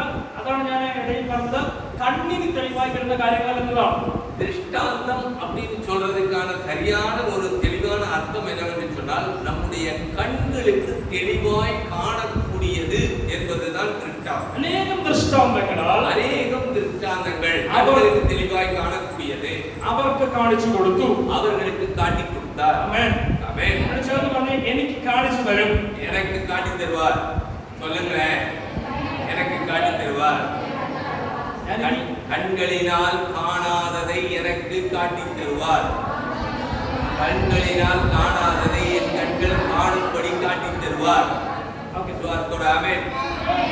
നിങ്ങൾക്ക് എന്റെ മെസ്സേജ് മനസ്സിലാവുന്നുണ്ടോ? புரியுதா? உங்களுக்கு செய்தி புரியுதா? நான் பேசுறது புரியுதா? മനസ്സിലാവുന്നുണ്ടോ? ഓക്കെ. നിങ്ങൾ ഇടയ്ക്കിടയ്ക്ക് ഒരു ഹാലിയം പറഞ്ഞ് നന്നായിരിക്കും. മനസ്സിലാകുന്നുണ്ടോ എന്ന് എനിക്ക് മനസ്സിലാകാൻ വേണ്ടി ഒരു ഹാലിയം പറഞ്ഞിരുന്നാൽ നന്നായിരിക്കും. நீங்க புரியுதுங்கிறத தெரிஞ்சுக்கிறதுக்கு ரிட்டன் ஒரு அல்லேலூயா ஆமென் சொன்னா நல்லா இருக்கும். வாயிட்டு போட்டுருக்காம பேசுங்க, வாயை தரங்க. നിങ്ങൾ ഹാലിയം പറയാതിരുന്നാൽ ഞാൻ മെസ്സേജ് തരും കേട്ടോ, പ്രസംഗിക്കും. ബട്ട് നിങ്ങൾക്ക് മനസ്സിലാകുന്നുണ്ടോ എന്ന് എനിക്കൊന്ന് മനസ്സിലാകാൻ വേണ്ടി നിങ്ങൾ ഇടയ്ക്ക് ഹാലിയം പറഞ്ഞിരുന്നാൽ നന്നായിരിക്കും. ஆமென் சொல்லல அல்லேலூயா சொல்லினாலும் நான் பிரசங்கம் பண்ணிடுவேன். ஆனா நீங்க பண்ணும்போது தான் அது என்னன்னா புரிஞ்சிட்டுன்ற ஒரு சந்தோஷம் எங்களுக்கும் இருக்கு. நான் சொல்றேன். Okay, good. ஆமென். ശരി, ഞാൻ ദൂതിലേക്ക് മെസ്സേജിലേക്ക് കയറുകയാണ്. യേശു ജീവിച്ചിരിക്കുന്നു എന്ന്, യേശു ഉയിരോട് இருக்கிறார் என்று അനേകം ദൃഷ്ടാന്തങ്ങളാൽ அநேகம் திருஷ்டாந்தங்களினாலே കാണിച്ചു തരുന്ന ദൈവം. அவர் நமக்கு காட்டி தருகிறதான പുസ്തകത്തിലെ എല്ലാ വാക്യങ്ങളും ഓരോ പുസ്തകങ്ങളുമായിട്ട് യോജിച്ച് കിടക്കുകയാണ്. அவன் வேதத்திலே இருக்கிறதான எல்லா புத்தகங்களும் ஒன்றோடு ஒன்று இணைக்கப்பட்டதாய் இருக்கிறது. മനസ്സിലായി ഞാൻ പറഞ്ഞേ? ഓരോ വാക്യങ്ങളും അപ്പോസ്തല പ്രവൃത്തിയുടെ പുസ്തകത്തിൽ കിടക്കുന്നത് യെശയ്യാ പ്രവാചകന്റെ പുസ്തകത്തിൽ കാണാൻ കഴിയും. அதாவது ஒவ்வொரு புத்தகத்திலும் இருக்கிற வசனங்கள் வேறொரு புத்தகத்திலும் இணைக்கப்பட்டிருக்கிறது. அப்போஸ்தல நடவடிக்கைகளில் இருக்கிற வசனத்தை நம்ம எங்க பார்க்கலாம்? எசேயாவிலேயும் பார்க்கலாம். ഒന്നിനോടൊന്ന് കണക്ട് ആയി കിടക്കുന്നത് കാണാം. ஒன்று ஒன்றோடு கலந்து இருக்கிறதை நம்ம பார்க்கலாம். പഴയ നിയമത്തിൽ നമ്മൾ എന്താ പറയാ, നിഴലായി കണ്ടതിനെ പുതിയ നിയമത്തിൽ അത് തെളിവായി വെളിപ്പെട്ട് കാണുകയാണ്. பழைய ஏற்பாட்டின் காலத்திலே நிழலாக பார்த்ததை புதிய ஏற்பாட்டின் காலத்திலே திருஷ்டாந்தமாக பார்க்கிறோம். ഇനി ഈ വാക്യത്തെ എനിക്കൊന്ന് വിശദീകരിക്കാൻ വേദപുസ്തകത്തിലെ 2 പുസ്തകങ്ങളെ ഞാൻ എടുക്കുകയാണ്. இந்த திருஷ்டாந்தம் என்கிற காரியத்தை உங்களுக்கு இன்னும் சரியாய் புரிந்து கொள்வதற்கு வேத புத்தகத்திலிருந்து 2 புத்தகங்களை நான் எடுத்துக்கொள்ள விரும்புகிறேன். വേദപുസ്തകത്തിൽ 4 പുസ്തകങ്ങൾ സുവിശേഷ പുസ്തകങ്ങളായിട്ടുണ്ട്. 4 പുസ്തകങ്ങൾ. வேத புத்தகத்திலே 4 புத்தகங்கள் சுவிசேஷ புத்தகங்கள். ഏതൊക്കെയാണ്? இதெல்லாம்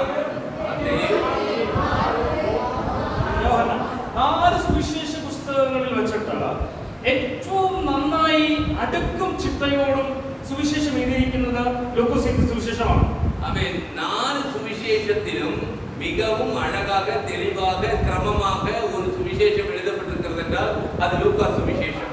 രണ്ടാമത് ആരും പറഞ്ഞിട്ടില്ലാത്ത മാർമിക രഹസ്യങ്ങൾ യേശുവിന്റെ പേരിൽ ഏറ്റവും കൂടുതൽ ഊന്നി സംസാരിച്ചിട്ടുള്ളത് യോഹന്നാന്റെ സുവിശേഷമാണ്. அதே சமயத்திலே யாரும் சொல்லாத மறைபொருளான இயேசுவை குறித்ததான மர்மமான காரியங்களை வெளிப்படுத்தி சொல்லி இருக்கிறது யோவான் எழுதின சுவிசேஷம். മനസ്സിലായോ? യേശുവിന്റെ യോഹന്നാന്റെ സുവിശേഷത്തിൽ യേശുവിന്റെ അത്ഭുതങ്ങൾ എഴുതിയിരിക്കുന്നത് പോലും വളരെ കുറച്ചായിട്ടാണ്. ஆனால் யோவான் எழுதின சுவிசேஷத்துல பாத்தீங்கன்னா அற்புதங்களை கம்மியா எழுதியிருப்பார். പക്ഷേ യേശുവിന്റെ ജീവിതത്തെ വളരെ നന്നായി എഴുതിയിട്ടുണ്ട്. ஆனால் இயேசுவின் வாழ்க்கையை மிகவும் விரிவாக எழுதியிருப்பார். ഓക്കേ, നിങ്ങൾ ശ്രദ്ധിക്കുക. യോഹന്നാന്റെ പുസ്തകവും ലൂക്കോസിന്റെ സുവിശേഷവും രണ്ടും കൂടെ ചേർത്ത് ഞാൻ ഇന്ന് സംസാരിക്കാൻ പോവുകയാണ്. ലൂക്കാ എഴുതിன സുവിശേഷത്തെയും യോവാൻ എഴുതിன സുവിശേഷത്തെയും இரண்டையும் சேர்த்து நான் உங்களுக்கு விளக்கி காட்டுகிறேன். യേശുവിന്റെ ക്രൂശീകരണ ഭാഗം നിങ്ങൾ സുവിശേഷ പുസ്തകങ്ങളിൽ വായിച്ചിട്ടുണ്ടല്ലേ? യേശുவை சிலுவையில் அறைந்ததான அந்த பாகத்தை சுவிசேஷ புத்தகங்களிலே நீங்கள் வாசித்திருக்கிறீர்கள். യേശുവിനോട് വിരോധം തോന്നിയവർ യേശുവിനെ ക്രൂശീകരിക്കാൻ പദ്ധതി ആവിഷ്കരിക്കുകയും അത് നടപ്പിലാക്കുകയും ചെയ്തു. அவன் இயேசுவை விரோதித்தவர்கள் இயேசுவை சிலுவையில் அறையவும் அதை நடப்பிக்கவும் அவர்கள் தயாரானார்கள். എന്നിട്ട് യേശുവിന്റെ ശരീരം ആരെയും അടക്കിയിട്ടില്ലാത്ത പുതിയ കല്ലറയിൽ കൊണ്ട് മറവ് ചെയ്തു വെച്ചു. ஆனால் அதன் பிறகு இயேசுவின் சரீரத்தை யாரும் அடக்கப்படாத ஒரு புதிய கல்லறையில் கொண்டு போய் வைத்தார்கள். എന്നിട്ട് அதுக்கப்புறம் യേശുവിനോട് സ്നേഹമുണ്ടെന്ന് പറഞ്ഞവർ இயேசுவோடு அன்பாயிருக்கிறேன் என்று சொன்னவர்கள் കല്ലറയിൽ ശരീരം വെച്ചിട്ട് 3 നാളുകൾ കല്ലറയിൽ വന്നു തിരിഞ്ഞു നോക്കിയിട്ടില്ല. இயேசுவோடு அன்பாயிருக்கிறேன் என்று சொன்னவர்கள் இயேசுவின் சரீரத்தை கல்லறையில் வைத்த பிறகு 3 நாள் கல்லறைக்கு பக்கமே வரல. അവർ 3 ദിവസം റൂമിനകത്ത് ഒളിച്ചിരിക്കുകയാണ്. அவங்க 3 നാൾ റൂമുக்குள்ள ഒളിഞ്ഞിരുந்தாங்க. യോഹന്നാന്റെ പുസ്തകത്തിൽ ഇങ്ങനെ നമ്മൾ വായിക്കുന്നു. യോവാൻ എഴുതിന സുവിശേഷത്തിൽ നാം இப்படி വാസിക്കുന്നു. ഞാൻ പറഞ്ഞു വിടാം. നിങ്ങൾ യോഹന്നാന്റെ പുസ്തകം വീട്ടിൽ പോയി വായിച്ചപ്പോൾ ഞാൻ പറഞ്ഞു വിടാം കേട്ടോ. യോഹന്നാന്റെ പുസ്തകത്തിൽ ഇങ്ങനെ വായിക്കുന്നു. അതിരാവിലെ ഇരുട്ടുള്ള സമയം 2 സ്ത്രീകൾ കല്ലറയുടെ അടുക്കലേക്ക് ഓടി വരുന്നു.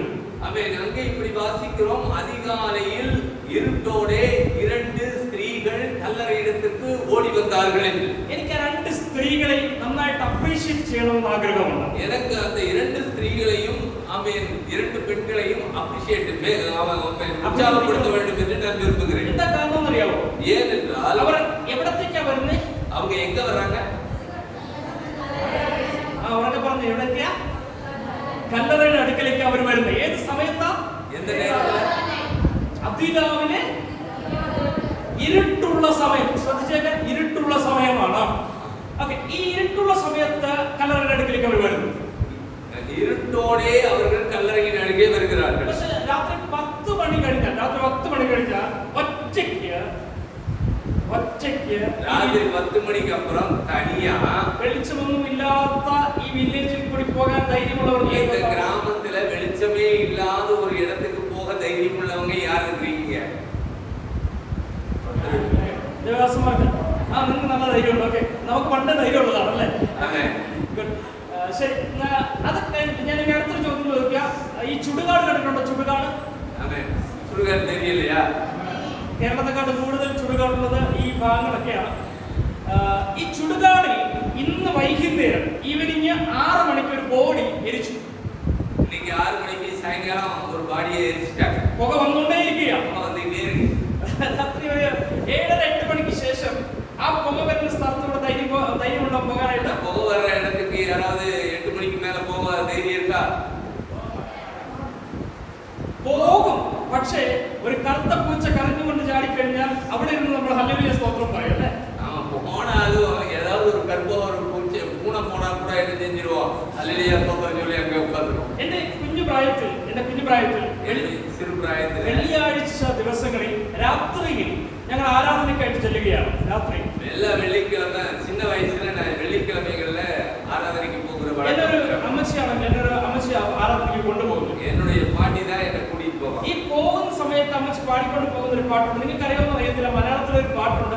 സാത്താന്റെ കോട്ടകൾ തകർന്നു വീഴും യേശുവിന്റെ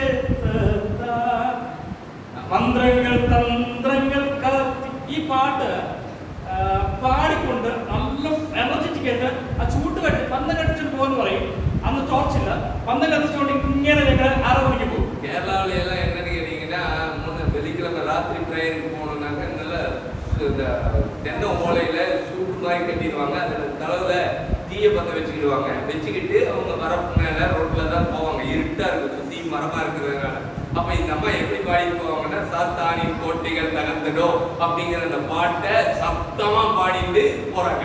ഇപ്പോഴല്ലോ എന്റെ ഇവരോட ചിന്ന വയസ്സില ഞങ്ങളിങ്ങനെ പോകുന്ന സമയത്ത് പാടും. അവിടെ ചർച്ചയിൽ ചെന്നിരുന്നിട്ട് അമ്മച്ചി, അന്ന് പ്രയർ ടൈമാണ്, കൂടുതൽ മെസ്സേജ് ഇല്ല, ഓരോരുത്തരുടെ വിഷയങ്ങൾക്ക് വേണ്ടി വിഷയങ്ങൾ പറഞ്ഞ് പ്രാർത്ഥിക്കുകയാണ്. வெள்ளிக்கிழமை மெசேஜ் எல்லாம் இருக்காது. நம்ம நாம ஒவ்வொருத்தரோட வார்த்தை பிரச்சனைகளை சொல்லி ஜெபிக்கிறது. അമ്മച്ചിയുടെ തൊട്ടടുത്തിരിക്കും. അമ്മച്ചി നന്നായിട്ട് പ്രാർത്ഥന തുടങ്ങുന്നത് മുതൽ അമ്മച്ചി കൂർക്കം വലിച്ച് നന്നായിട്ട് ഓടും.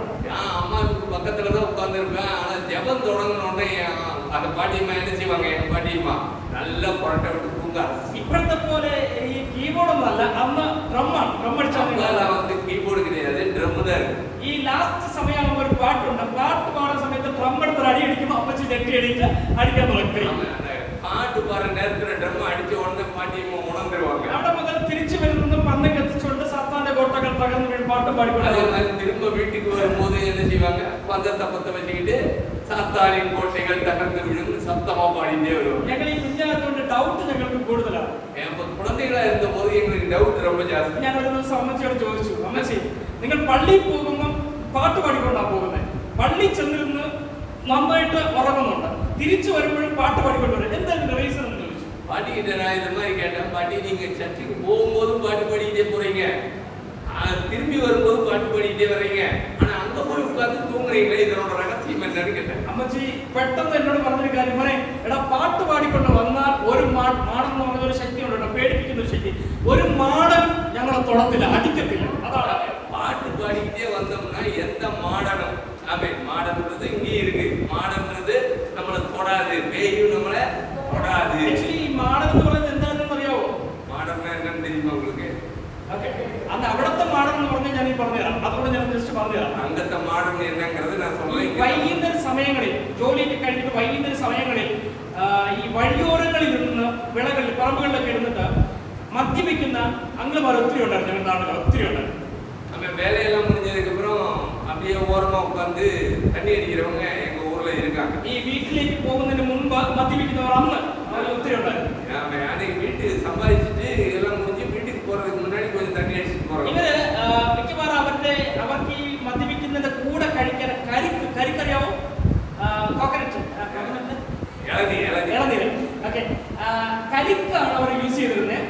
അതിൽ ഒരാളുടെ തെങ്ങിന്റെ മകൾ, അവരുടെ സ്വന്തം പറമ്പല്ല, അടുത്ത ആളുടെ പറമ്പിൽ ഒരാൾ മോഷ്ടിക്കാൻ കയറുക, മകളിൽ ഒരാളിരിക്കും, താഴെ ഒരാളിരുന്ന് സിഗ്നൽ കൊടുത്തോണ്ടിരിക്കും. அவங்க இந்த கூட்டுக்கு தொட்டுக்கிறதுக்கு என்னத்தை வச்சுக்குவாங்கன்னா இளநியை வச்சுக்குவாங்க. அப்ப என்ன செய்வாங்க, அவங்க சொந்த தோட்டத்துல போய் ஏறி வைக்க மாட்டாங்க. ரெண்டு பேர் இருக்கிறேன்னா ஒருத்தன் மரத்து மேல ஏறி உட்காந்துருப்பான், கீழே ஒருத்தர் இருப்பான். யாருன்னா வர்றாங்களா இல்லையாங்கிறது சிக்னலை கீழே இருக்கிறவன் சொல்லுவான், மேல இருக்கிறவன் செய்வான். ഈ വഴിയരികിലായിരിക്കും മിക്കവാറും കയറുന്നത്. இந்த வழி ஓரத்துல இருக்கிறதுல தான் இருக்கிற தென்னை மரத்துல ஏறுவாங்க. താഴെ കൂടെ വഴി കൂടി ആരെങ്കിലും പാസ് ചെയ്ത് കഴിഞ്ഞാൽ താഴെ ഇരിക്കുന്നവർ സിഗ്നൽ കൊടുക്കും മുകളിൽ.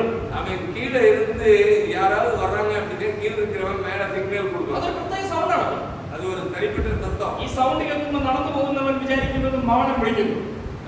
அப்ப நடந்து போறவன் நினைக்கிறான் மாடம் தான் கூப்பிடுறான் போல இருக்குன்னு நினைக்கிறான். മകളിരിക്കുന്നവൻ എന്നാ ചെയ്യുന്നറിയാം, ഒരു നല്ല മുഴുത്ത കരിക്കെടുക്കും, നടന്നു പോകുന്നവന് മുതുകത്തെടുത്തറിയും. அப்போ மேல இருக்கிறவன் என்ன பண்ணுவானா, நல்ல இளநியை பொறிச்சு என்ன செய்வான், கீழே நடந்து போறவன் முதுகுல போடுவான். താഴെ നടന്നു പോകുന്നവൻ കരുതുന്നറിയാമോ, മാടൻ അടിച്ചു. அப்ப கீழே இருக்க அந்த நடந்து போறவன் அடி வாங்கினவன் என்ன சொல்லுவான், மாடை என்ன அடிச்சிட்டான். കേൾക്കുന്നുണ്ടോ?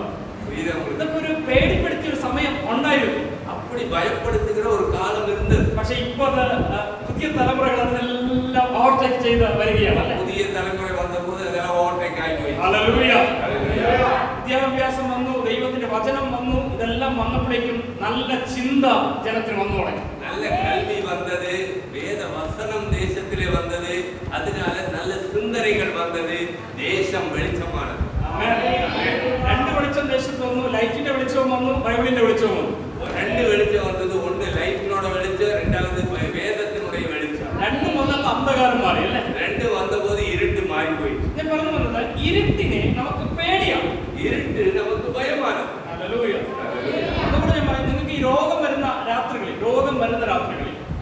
சிலருக்கு இந்த வியாதி வருகிற ராத்திரியில നിങ്ങൾ ഏറ്റവും കൂടുതൽ ഭയപ്പെടുന്നത് എന്തിനായിരിക്കും? நீங்க அதிகமா பயப்படுகிறது எதை பயப்படுகிறீர்கள்? രോഗം വരുന്ന ദിവസങ്ങളിൽ നിങ്ങൾ ഏറ്റവും കൂടുതൽ ഭയപ്പെടുന്നത് ഡേ ആണോ രാത്രിയാണോ? பகல்ல பயப்படுவீங்களா ராத்திரியில பயப்படுவீங்களா? രോഗം വരുമ്പോ നൈറ്റ് ആണ്. കാരണം എന്താ? എന്താ കാരണം? പകൽ സമയങ്ങളിൽ നമുക്ക് വിസിറ്റേഴ്സ് ഒത്തിരി പേർ വന്നുകൊണ്ടിരിക്കുകയാണ്. നമ്മളെ കാണാൻ വേണ്ടി ഒരുപാട് പേര് വരും.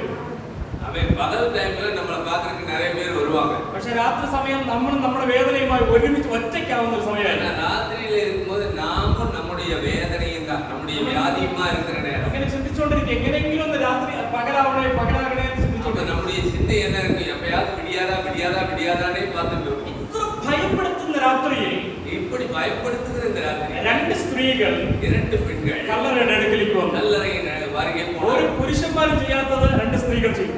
ஒரு ஆண்களும் செய்யாததை இந்த இரண்டு ஸ்திரீகள் செய்தார்கள். പറയുമെങ്കിലും ഒരു കാര്യം പറയുന്നു കരുതുന്നു. அப்படியாவது நீங்க ஒரு நேர்த்தி வைக்க நினைச்சேன். എന്നിട്ടും മിണ്ടുന്നില്ല. அப்படியும் பேச மாட்டேங்கிறீங்க. ഹല്ലേലൂയ. ஹல்லேலூயா. രണ്ട് സ്ത്രീകൾ അവർ നല്ല ചങ്കൂറ്റമുള്ളവരാണ്. കല്ലറയുടെ അടുക്കലേക്ക് വരുന്നു. அவங்களுக்கு நல்ல நெஞ்சில உரை இருக்கிறவங்க தான் அவங்க. പക്ഷേ ആ സമയത്തിന് ഭയങ്കര പ്രശ്നങ്ങളുണ്ട്. அந்த நேரத்துல அந்த காலத்துல பயங்கர பிரச்சனைகள் இருக்கு. ഒന്നാമത്തെ പ്രശ്നം, முதல் பிரச்சனை, ഈ അതിരാവിലെ സമയം എന്ന് പറയുന്നത് ഒരു സ്ഥലത്ത് നിന്ന് മറ്റൊരു സ്ഥലത്തേക്ക് കച്ചവടക്കാർ അവരുടെ കച്ചവട സാമഗ്രികൾ കൊണ്ട് യാത്ര ചെയ്തിരുന്ന സമയമാണ് ആ സമയം. அதிகம் அந்த காலத்துல முதல் காரியம், அந்த காலத்துல என்ன செய்வாங்கன்னா அதிகாலை நேரத்துல வியாபாரிகள் தங்களுடைய வியாபார பொருட்களோடு பயணப்படுகிற நேரம். ഇതിനെ കള്ളന്മാർ വഴിയരികിൽ നിന്ന് ആക്രമിച്ച് പിടിച്ചെടുക്കുന്ന ഒരു പതിവുണ്ട്. இரண்டாவது, இந்த திருடர்கள் என்ன செய்வாங்க, இந்த நேரத்துல தான் அதையே பறித்து கொடுக்கிறதான காத்திருக்கிற நேரம். അന്നത്തെ കള്ളന്മാർ ഇന്നത്തെ കള്ളന്മാരെ പോലെ അല്ല. அன்னைக்கு இருந்த திருடர்கள் இன்னைக்கு இருக்கிற திருடன் மாதிரி இல்ல. അന്നത്തെ കള്ളന്മാരുടെ കയ്യിൽ ഒരാൾ പെട്ട് കഴിഞ്ഞാൽ അവർ അടിക്കും, ഉപദ്രവിക്കും, വേണമെങ്കിൽ കൊല്ലുകയും ചെയ്യും. அன்னைக்கு இருந்தவங்க அடிப்பாங்க, உதைப்பாங்க, வேணும்னா கொல்லவும் செய்வாங்க. ഹല്ലേലൂയ. അങ്ങനെ ഒരു പേടിയുള്ള മനസ്സിനകത്തുണ്ട്. അങ്ങനെ அப்படிப்பட்டதான ஒரு பயம் மனசுல இருக்கு. പക്ഷേ എങ്കിലും ஆனாலும் അവർ യേശുവിനെ കാണണമെന്ന ആഗ്രഹത്തോടെ കല്ലറയുടെ അടുക്കലേക്ക് വന്നു. ஆனாலும் அவர் இயேசுவை பார்க்க வேண்டும் என்று கல்லறையின் இடத்துக்கு போனார்கள். രണ്ട്, അവർക്കൊരു കോട്ട കടന്നു വേണം അവർക്ക് ഈ കല്ലറയുടെ അടുക്കലേക്ക് വരാൻ.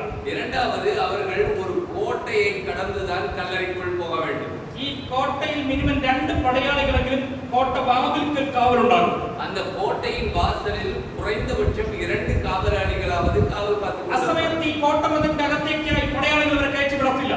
அந்த நேரத்திலே இவங்களை இந்த படையாளி இந்த போர்ச்சேவகர்கள் என்ன செய்ய மாட்டாங்க, ஏத்தி விடவே காவலாளிகளை ஏத்தி விட மாட்டாங்க. അത് അവർക്ക് വലിയൊരു പ്രശ്നമല്ലായിരുന്നു. அது அவங்களுக்கு ஒரு பிரச்சனையாகத்தான் இருந்தது. ബിക്കോസ് അവർക്ക് യേശുവിനെ കാണണമെന്നൊരു ആഗ്രഹം ഉണ്ടായിരുന്നു. ஆனால் அவர்கள் உள்ளத்திலே இயேசுவை பார்க்க வேண்டும் என்கிற ஆவல் இருந்தது. അവരുടെ ഉള്ളിലെ മരണഭയത്തെ അവർ വലുതായി കണ്ടില്ല. அவர்கள் உள்ளத்துல வந்த மரண பயத்தை அவங்க பெருசா பார்க்கல. അവർ പേടിച്ചിരുന്ന പടയാളികളെ അവർ വലുതായി കണ്ടില്ല. அவங்க பார்த்த அந்த காவலாளிகளை குறித்து அவர்களுக்கு பயமில்லை. മറിച്ച് അവർക്ക് എന്താണ് ടെൻഷൻ ആയിരുന്നത്?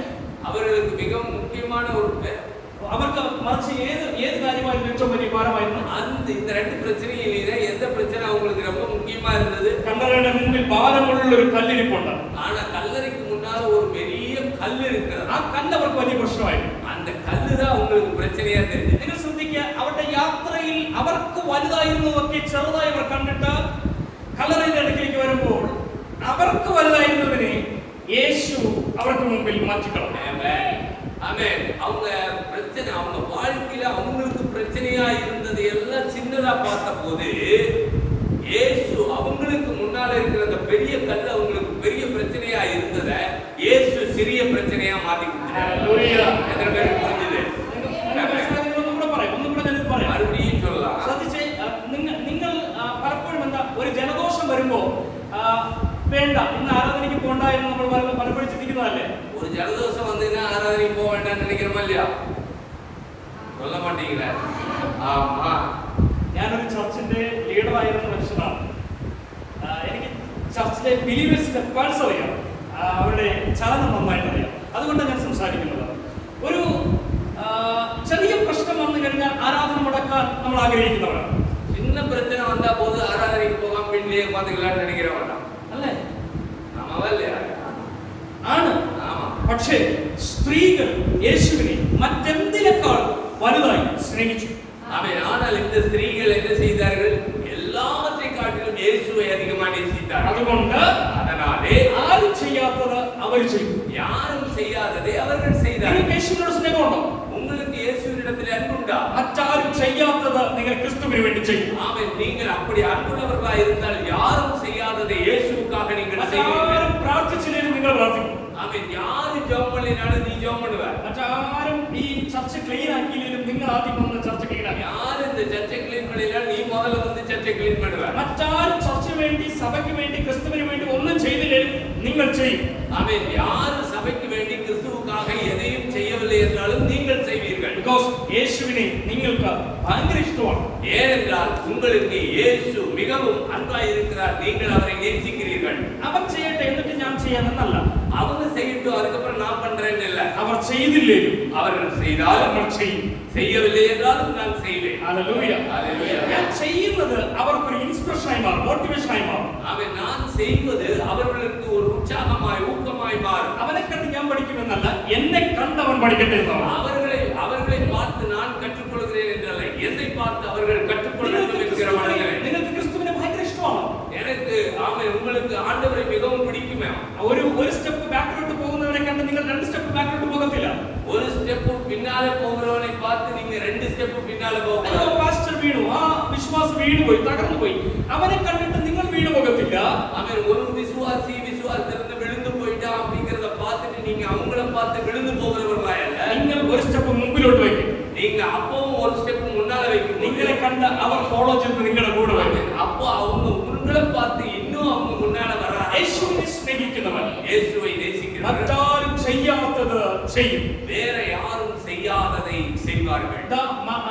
മറിയമാർ യേശുവിന്റെ കല്ലറ അടുത്തേക്ക് വരികയാണ്. அவர்கள் இயேசு ஸ்திரீ அந்த இரண்டு ஸ்திரீகள் இயேசுவின் கல்லறையில் ആരും ചെയ്യാത്തത് അവർ ചെയ്യുന്നു. யாரும் செய்யாததை அவர்கள் செய்தார்கள். അവർ കല്ലറ അടുക്കൽ വന്ന് കണ്ടപ്പോൾ കല്ലുരുട്ടി മാറ്റിയിരിക്കുന്നത് കണ്ടു. அவங்க வந்து கல்லறை கிட்ட பார்த்தபோது கல்லு புரட்டி போட்டிருக்கிறதை பார்த்தார்கள். അവർ കല്ലറയ്ക്കകത്തേക്ക് ഓടിച്ചു കയറുകയാണ്. அவங்க உடனே ஓடி உள்ள போகிறார்கள். ചെന്ന് നോക്കിയപ്പോൾ യേശുവിന്റെ കല്ലറയിൽ യേശുവിന്റെ ശരീരം അവർ കണ്ടില്ല. அங்க அவங்க ஓடி போய் உள்ள பார்த்தபோது அங்கே இயேசுவின் சரீரம் இல்லை. അവർക്ക് വേദന തോന്നി. அவர்களுக்கு அழுகை வந்தது. അവർ കരയാൻ തുടങ്ങി. அவங்க அழ ஆரம்பித்தார்கள். ഒരു സ്ത്രീ കല്ലറയുടെ മുമ്പിൽ നിന്ന് കരയുകയാണ്. ஒரு ஸ்திரீ கல்லறைக்கு முன்னாலே வாசலில் நின்று அழுகிறார். മറ്റേ സ്ത്രീ ശിഷ്യന്മാരുടെ അടുക്കൽ ഈ കാര്യം പറയാൻ ഓടിച്ചെല്ലുന്നു. ஆமென். இன்னொரு ஸ்திரீ என்ன செய்கிறாள்? சீஷர்களிடத்திலே தகவலை அறிவிக்கிறதற்கு ஓடுகிறாள். ആളുകൾക്കകത്ത് റൂമിനകത്തിരുന്ന ശിഷ്യന്മാരുടെ അടുക്കൽ ചെന്ന് കാര്യം പറയുന്നു. ஆமென். வாசலை பூட்டிக் கொண்டு அறைக்குள்ளே ஒளிந்து கொண்டிருக்கிற அந்த சீஷர்களிடத்திலே செய்தி அறிவிக்க ஓடுகிறாள். അല്ലയോ അല്ലയോ ശിഷ്യന്മാരെ, നമ്മുടെ ഗുരുവും രക്ഷിതാവുമായ കർത്താവിന്റെ ശരീരത്തെ ആരാണ്ടോ മോഷ്ടിച്ചോണ്ട് പോയിരിക്കുന്നു എന്ന് പറയുന്നു. அவங்க போய் சொன்னதான காரியம் என்னவென்று சொன்னால், சீஷர்களே நம்முடைய ஆண்டவர் இயேசுவை யாரோ திருடி கொண்டு போய் விட்டார்கள் என்று சொல்கிறார். ശിഷ്യന്മാർ ഈ വാർത്ത കേട്ട ഉടൻ തന്നെ എഴുന്നേറ്റ് ഓടാൻ തുടങ്ങി കല്ലറയുടെ അടുക്കലേക്ക്. இந்த வார்த்தையை கேட்ட உடனேயே சீஷர்கள் எழுந்து கல்லறைக்கு ஓடி வந்தார்கள். യോഹന്നാന്റെ പുസ്തകത്തിൽ ഇങ്ങനെ എഴുതിയിരിക്കുന്നു. யோவான் புத்தகத்திலே இப்படி எழுதியிருக்கிறது. അതിവേഗത്തിൽ പത്രോസ് എന്ന ശിഷ്യൻ കല്ലറയുടെ അകത്തേക്ക് ഓടിക്കയറുകയാണ്. ஆமென். அப்பொழுது பேதுருவும் மற்ற சீஷரும் கல்லறையிடத்திற்கு போகும்படி புறப்பட்டு இருவரும் ஒருமித்து ஓடினார்கள். പത്രോസ് എന്ന ശിഷ്യൻ അതിവേഗത്തിൽ കല്ലറയ്ക്കകത്ത് பேதுருவை കയറി பார்த்து மற்ற சீஷன் துரிதமாய் ஓடி முந்தி கல்லறையிடத்தில் வந்தார். അകത്ത് കയറി പത്രോസ് നോക്കുകയാണ്. ஆமென். சீமோன் பேதுரு உள்ளே போய் பார்க்கிறார். യേശുവിന്റെ ശരീരം ഉണ്ടോ ഇല്ലെന്ന് അവൻ സൂക്ഷിച്ച് അങ്ങനെ ഓടിച്ചു നോക്കുകയാണ്. அவன் ஓடி போய் இயேசுவின் சரீரம் இருக்கிறதா இல்லையா என்பதை அவன் பார்க்கிறார். അവൻ കണ്ടില്ല. அவன் பார்க்கல. യേശുവിന്റെ ശരീരത്തെ കണ്ടില്ല. இயேசுவின் சரீரம் அங்கே இல்லை. അവന് വേദന തോന്നി. அவனுக்கு வேதனை வந்தது. എന്നാലും അവൻ കൺഫേം ചെയ്തു. ஆனாலும் அவன் மாமன் தீர்மானித்தார். സ്ത്രീകൾ എന്താ പറഞ്ഞേ? அங்கே பெண்கள் என்ன சொன்னாங்க? ആരാണ്ടോ യേശുവിന്റെ ശരീരം മോഷ്ടിച്ചുകൊണ്ട് പോയിരിക്കുന്നു. யாரோ இயேசுவின் சரீரத்தை எடுத்துக்கொண்டு போய் விட்டார்கள். പത്രോസും അത് കൺഫേം ചെയ്തു. ஆமென். பேதுருவும் அதை கன்ஃபார்ம் பண்ணி ശരിയാണ്, கரெக்ட் தான். യേശുവിന്റെ ശരീരം കാണാനില്ല. இயேசுவின் சரீரம் அங்க இல்ல. ആരാണ്ടോ മോഷ്ടിച്ചുകൊണ്ട് யாரோ പോയിരിക്കുന്നു. எடுத்துட்டு போயிட்டாங்க. ഈ പത്രോസ് അതിദുഃഖത്തോടെ കല്ലറയ്ക്കകത്ത് നിന്ന് പുറത്തേക്ക്. இந்த பேதுரு கல்லறைக்குள்ள இருந்த போதே അകത്തു നിന്ന് പുറത്തേക്ക് அந்த துக்கத்தோட கல்லறையிலிருந்து வெளியே வந்து விட்டார். സാവധാനത്തിൽ യോഹന്നാൻ എന്ന ശിഷ്യൻ കല്ലറയ്ക്കകത്ത് കയറി. அவன் ரொம்பவும் சாதாரணமா அப்படியே அமைதியா யோவான் என்கிற சீஷன் கல்லறைக்குள்ளே போனார். പത്രോസ് അതിവേഗത്തിൽ നോക്കിയതുപോലെ അല്ലായിരുന്നു ശിഷ്യനായിരുന്ന യോഹന്നാൻ കല്ലറയ്ക്കകത്ത് കയറി നോക്കിയത്. அவன் பேதுரு பார்த்தது போல அல்ல யோவான் பார்த்தது. യോഹന്നാൻ വളരെ സാവധാനത്തിൽ നിന്ന് നോക്കി. அவன் மிகவும் நிதானமாக நின்று பார்த்தான். വളരെ സൂക്ഷിച്ചു നോക്കി. மிகவும் உற்று கவனித்தான். യോഹന്നാൻ ഒരു കാഴ്ച കണ്ട് മനസ്സിലാക്കി. யோவான் அங்கே ஒரு காரியத்தை கண்டு புரிந்து கொண்டார். ഇല്ല இல்ல യേശുവിന്റെ ശരീരം ആരാണ് മോഷ്ടിച്ചോണ്ട് പോയതല്ല. இயேசுவின் சரீரத்தை யாரும் திருடி கொண்டு போகவில்லை. യേശു മരണത്തെ ജയിച്ച ഉയർത്തെഴുന്നേറ്റിരിക്കുന്നു. இயேசு மரணத்தை ஜெயித்து உயிர்த்தெழுந்திருக்கிறார். ஹalleluya. ഇതെങ്ങനെ യോഹന്നാൻ കൺഫേം ചെയ്തത്? എങ്ങനെ യോഹന്നാൻ ഇത് കൺഫേം ചെയ്തത്? எப்படி யோவான் அதை கன்ஃபார்ம் பண்ணினான்? യോഹന്നാൻ സൂക്ഷിച്ചു നോക്കിയപ്പോൾ யோவான் உற்று பார்த்தபோது യേശുവിന്റെ ശരീരത്തെ ചുറ്റിയിരുന്ന ശീലകൾക്ക്, இயேசுவின் சரீரத்தை சுற்றி இருந்த சீலையை கண்டார். ഒരു ചുളുക്കവും സംഭവിക്കാത്തത് കണ്ടു. அதுல எந்த ஒரு കശങ്ങളോ അല്ല മടിപ്പോ பார்க்கவே இல்ல. നിങ്ങൾ കണ്ടിട്ടുണ്ടോ? യേശുവിന്റെ നാളുകളിലൊക്കെ ഒരു ശരീരത്തെ ചുറ്റിയിരുന്ന തുണിയെ കണ്ടിട്ടുണ്ടോ? இயேசு நீங்க உங்களுக்கு அந்த மாதிரி பாத்துருக்கீங்களா? இயேசுவின் சரீரத்தை எப்படி சுத்தி இருந்தாங்க அப்படின்னு കണ്ടിട്ടുണ്ടോ? பாத்துருக்கீங்களா? ഇല്ല. கால்ல இருந்து தலை வரைக்கும். നിങ്ങൾ മൊബൈൽ യൂസ് ചെയ്യുന്നവരാണോ? മൊബൈൽ യൂസ് ചെയ്യുന്നവരാണോ? நீங்க எல்லாம் மொபைல் யூஸ் பண்றீங்க தானே? മൊബൈൽ കണ്ടിട്ടില്ലല്ലേ? ബാക്കി അവസ്ഥയില്ല. മൊബൈൽ യൂസ് ചെയ്യുന്നവരാണ്. യൂട്യൂബിലൊക്കെ ജസ്റ്റ് നോക്കിയാൽ മതി. ഈജിപ്തിലെ മമ്മികൾ ബോഡിയുടെ പേരാണ് കേട്ടോ. മമ്മിയുടെ ഹലോ மம்மீஸ், அதாவது எகிப்தில இருக்கிறதான பிரமிடுகள். மம்மின்னு சொல்றது என்னன்னா அடக்கத்துக்கான கல்லறைகள் எப்படி இருக்குன்னா பிரமிடுகள். നല്ലതല്ലേ? നിങ്ങൾ എന്നെ ശ്രദ്ധിച്ചേ. ഇതൊരു വലിയ നീണ്ട തുണിയാണെന്ന് കരുതുക. നീണ്ട തുണി. ഓക്കെ, நல்ல நீளமான துணின்னு நினைச்சுங்க. ഇത് ശരീരമാണ്, ബോഡിയാണെന്ന് കരുതുക. இது பாடி. ഓക്കെ, ഇത് കാലിന്റെ പാദം മുതൽ ഇങ്ങോട്ട് ചുറ്റാൻ തുടങ്ങും. ഒറ്റ തുണി കൊണ്ട് ചുറ്റും. ചുറ്റി തികയത്തില്ല കേട്ടോ തുണി. ചുറ്റി ആ ഒരൊറ്റ തുണി കൊണ്ട് തന്നെ തലയും ഫുള്ള് ചുറ്റി കെട്ടി വയ്ക്കും. கால்ல இருந்து தலை வரைக்கும் ஒரே துணியில முழுமையா சுத்தி தான் வைப்பாங்க அன்னைக்கு இருக்கிற முறை. ഓക്കെ, ஓகே, മനസ്സിലായോ?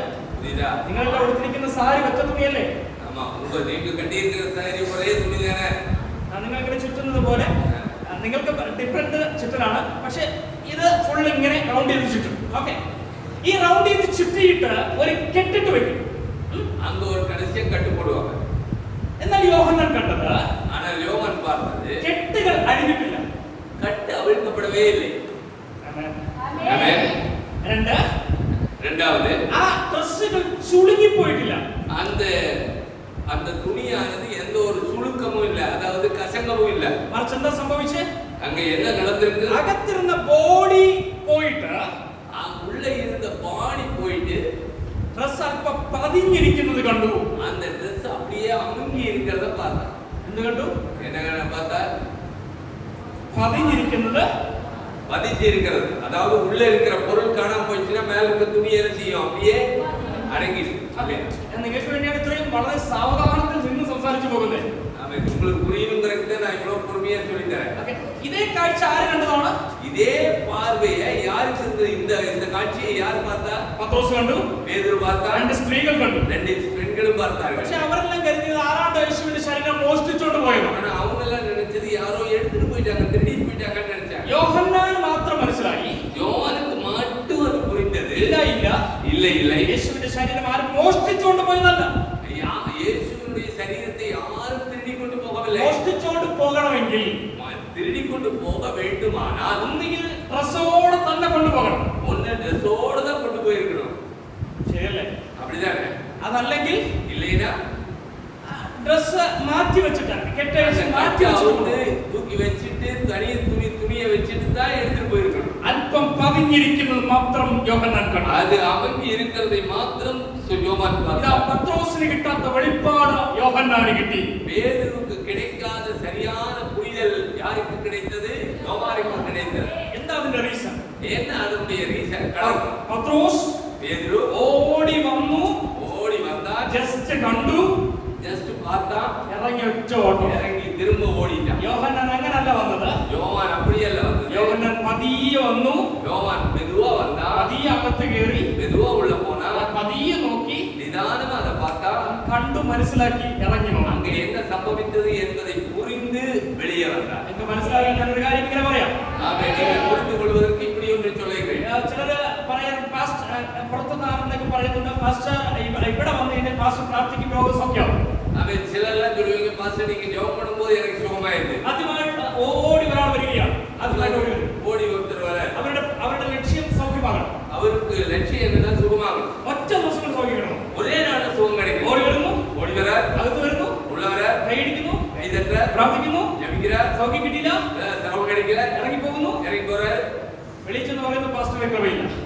வெளியே போய் சொல்றாரு பாஸ்டருக்கு எந்த விதமான வரமும் இல்லை. എല്ലാവർക്കും മനസ്സിലായില്ല? ഓക്കെ, മനസ്സിലായി. ഓക്കെ, ബട്ട് അങ്ങനെയുള്ളവർ കണ്ടുപോകുമ്പോൾ, அப்படி இருக்கிறவங்க வந்து பார்த்துட்டு போகும்போது வந்து நின்று പ്രാർത്ഥിക്കുന്നവൻ ஜெபிக்கிறது കണ്ടു പോകത്തില്ല, കൊണ്ടുപോകും. கண்டு போகிறவன் அல்ல, அவன் கொண்டு போகிறவனாய் இருக்கிறான். ഈ രാത്രി കാണാൻ വന്നവരുമുണ്ട്, കൊണ്ടുപോകാൻ വന്നവരുമുണ്ട്. இந்த ராத்திரி கண்டு போக வந்தவர்களும் இருக்கிறீர்கள், கொண்டு போக வந்தவர்களும் இருக்கிறீர்கள். പാസ്റ്ററിന്റെ ഫോട്ടോയിൽ കണ്ടായിരുന്നു പാസ്റ്റർ എങ്ങനെ ഇരിക്കുന്നു. കാണാൻ വന്നവരുണ്ട്, ക്രിസ്തുവിനെ കൊണ്ടുപോകാൻ വന്നവരുണ്ട്. അതെ, ഫോട്ടോல இப்படி இருக்கிறார் பாஸ்டர், காண வந்தவங்க இருக்கிறீங்க, യേശു ക്രിസ്തുவை கொண்டு போக வந்தவர்களும் இருக்கிறீர்கள். ഞാനൊരു കാര്യം ഇതിനകത്ത് വിളിച്ചു പറയാം, കാണാൻ വന്നവരായിട്ടല്ല, ക്രിസ്തുവിനെ കൊണ്ടുപോകാൻ വന്നവരുണ്ട്. என்னோடு சேர்ந்து சொல்ல போகிறீர்கள், நான் காண வந்தவன் அல்ல, கிறிஸ்துவை கொண்டு போக வந்திருக்கிறேன். ആർക്കും കിട്ടാത്ത വെളിപ്പാട് നിങ്ങൾക്ക് കിട്ടാൻ പോവുകയാണ്. யாருக்கும் கிடைக்காத வெளிப்பாடு தரிசனம் உங்களுக்கு கிடைக்கிறது. ദേവദാസന്മാരെ, നിങ്ങൾ ചെയ്യുന്ന ശുശ്രൂഷ മുഖത്ത്, നിങ്ങൾ ചെയ്യുന്ന സ്ഥലത്ത്, വേലയിൽ ആർക്കും കിട്ടാത്ത വെളിപ്പാട് ദൈവം നിങ്ങൾക്ക് തരും.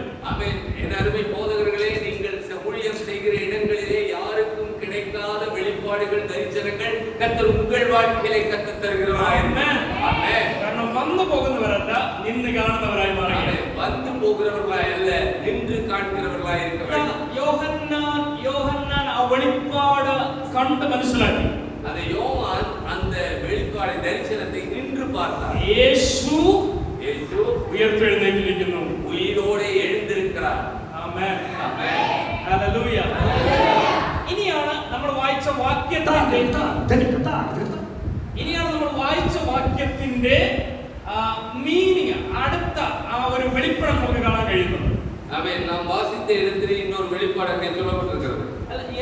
ഇനിയാണ് നമ്മൾ വായിച്ച ഭാഗത്തിന്റെ വെളിപ്പാട് നമുക്ക് കാണാൻ കഴിയുന്നത്. നാം വാസിച്ച പകുതിயினுடைய சரியான அந்த വെളിപ്പാട് പുറവാക്യത്തെ കാണുന്നത് യേശു ജീവനോടെ ഇരിക്കുന്നെന്ന് കാണിച്ചു കൊടുത്തു. ആമേൻ. യേശു ഉயிரோடு இருக்கிறார் என்று காண்பித்தார். ആമേൻ, ആമേൻ, ആമേൻ, ആമേൻ. കല്ലറയുടെ അകത്ത് നിന്ന് കർത്താവ് വെളിപ്പെട്ടു വന്നിരിക്കുകയാണ്. കല്ലറയിൻ உள்ளே இருந்து இயேசு வெளிப்பட்டு வந்திருக்கிறார். വെളിപ്പെട്ട് വന്നിരിക്കുകയാണ്. ഇനി അടുത്തുള്ള സമയം യേശു ജീവനോടെ ഇരിക്കുന്നെന്ന് കാണിച്ചു കൊടുക്കേണ്ട സമയമാണ്. இனி மீதமுள்ள நேரம் என்னன்னா, வெளியே வந்தவர் நான் உயிரோடு இருக்கிறேன் என்பதை காண்பித்து கொடுக்க விரும்புகிறார். ഇടയിൽ കയറി ഞാനൊരു കാര്യം പറയട്ടെ. நான் உங்களுக்கு ஒன்றை சொல்லட்டும். ഈ യേശുവിന്റെ കല്ലറയുടെ മുമ്പിൽ ചെന്ന് ആരും പ്രാർത്ഥിച്ചിട്ടല്ല യേശു ഉയർത്തെഴുന്നേറ്റ്. அவன் கல்லறைக்கு முன்னால் போய் நின்று யாராவது ஜெபம் பண்ணி இல்ல ஆண்டவர் உயிரோடு எழுப்பினது. അങ്ങനെ ആരെയും പ്രാർത്ഥിച്ചായിരുന്നോ? அப்படி யாராவது போய் ஜெபம் பண்ணாங்களா? ഉൽപ്പത്തി പുസ്തകം മുതൽ മലാക്കി പുസ്തകം വരെ ഉയർത്തെഴുന്നേറ്റിട്ടുള്ള വ്യക്തികളെ നമുക്ക് കാണാൻ കഴിയുന്നുണ്ട്. அவன் ஆதியாகமத்திலிருந்து மல்கியா வரைக்கும் உயிர்த்தெழுந்த ஜனங்களை நாம் பார்த்திருக்கிறோம். അവിടങ്ങളിലെല്ലാം அவங்களெல்லாம் ആരുടെയെങ്കിലും പ്രാർത്ഥന സപ്പോർട്ട് ആവശ്യമായിരുന്നു, അല്ലേ? அங்க அவங்க உயிர்த்தெழுந்த இடத்துல எல்லாம் யாராவது ஒருவருடைய உதவி தேவை, ஜெபம் தேவையா இருந்தது. പക്ഷേ ஆனால் യേശു ഉയർത്തെഴുന്നേറ്റെടുത്ത് இயேசு உயிர்த்தெழுந்த இடத்துல യേശുവിന് വേണ്ടി പ്രാർത്ഥിക്കാൻ ആരുമില്ലായിരുന്നു. அங்க இயேசுவுக்காக ஜெபிப்பதற்கு ஒருவரும் இல்லை. എന്നാലും യേശു സ്വയം ഉയർത്തെഴുന്നേറ്റ് പറഞ്ഞു. இயேசு தாமே உயிர்த்தெழுந்தார். അതിന് ശിഷ്യന്മാർ വരുന്നതിന് മുമ്പ്, സ്ത്രീകൾ വരുന്നതിന് മുമ്പ് രണ്ട് കാര്യങ്ങൾ കല്ലറയിൽ സംഭവിക്കുന്നു.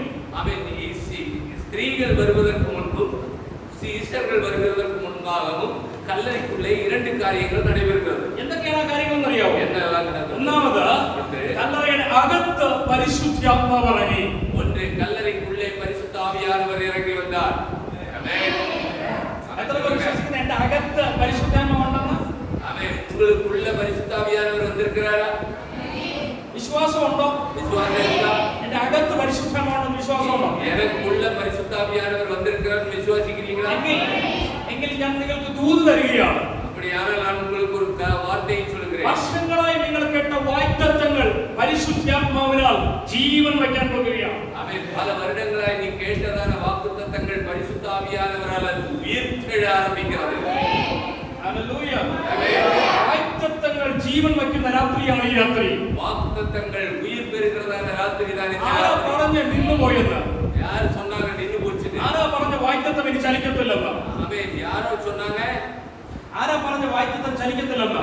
யார் சொன்னது வாக்குத்தத்தம் வாழ்க்கையில நடக்காது என்று കർത്താവ് ഇന്ന് രാത്രി പറയുകയാണ്. ஆண்டவர் இந்த ராத்திரி சொல்லுகிறார். പരിശുദ്ധാത്മാവിനാൽ பரிசுத்த ஆவியினால் വാഗ്ദത്തങ്ങൾ ചലിക്കുന്ന രാത്രിയായി രാത്രി പറയുന്നു. உள்ள வாக்குத்தத்தங்கள் உயிர் வருகிற ராத்திரியாக இருக்கிறது. കർത്താവ് പരിശുദ്ധാത്മാവ് ഇറങ്ങിയപ്പോൾ கல்லறைக்குள்ளே பரிசுத்த ஆவியானவர் இறங்கினபோது യേശുവിന്റെ ശരീരത്തിൽ ജീവൻ വെളിപ്പെട്ടു വരികയാണ്. இயேசுவின் சரீரத்தில் ஜீவன் வெளிப்பட்டது. At the same time, അതേ ടൈമിൽ அதே நேரத்தில் കല്ലറയുടെ പുറത്ത് ദൂതന്മാർ ഇറങ്ങുകയാണ്. ஆமென். கல்லறைக்கு வெளியே தூதர்கள் இறங்குகிறார்கள். 1,00,000-ലധികം പേർ ഒറ്റ രാത്രി കൊണ്ട് നിഗ്രഹിക്കാൻ ഒരൊറ്റ ദൂതന് കഴിഞ്ഞെങ്കിൽ 1,00,000க்கும் மேலான ஜனத்தை ஆமென் அழித்து போடுவதற்கு ஒரு தூதரால் முடியும் என்று சொன்னார்.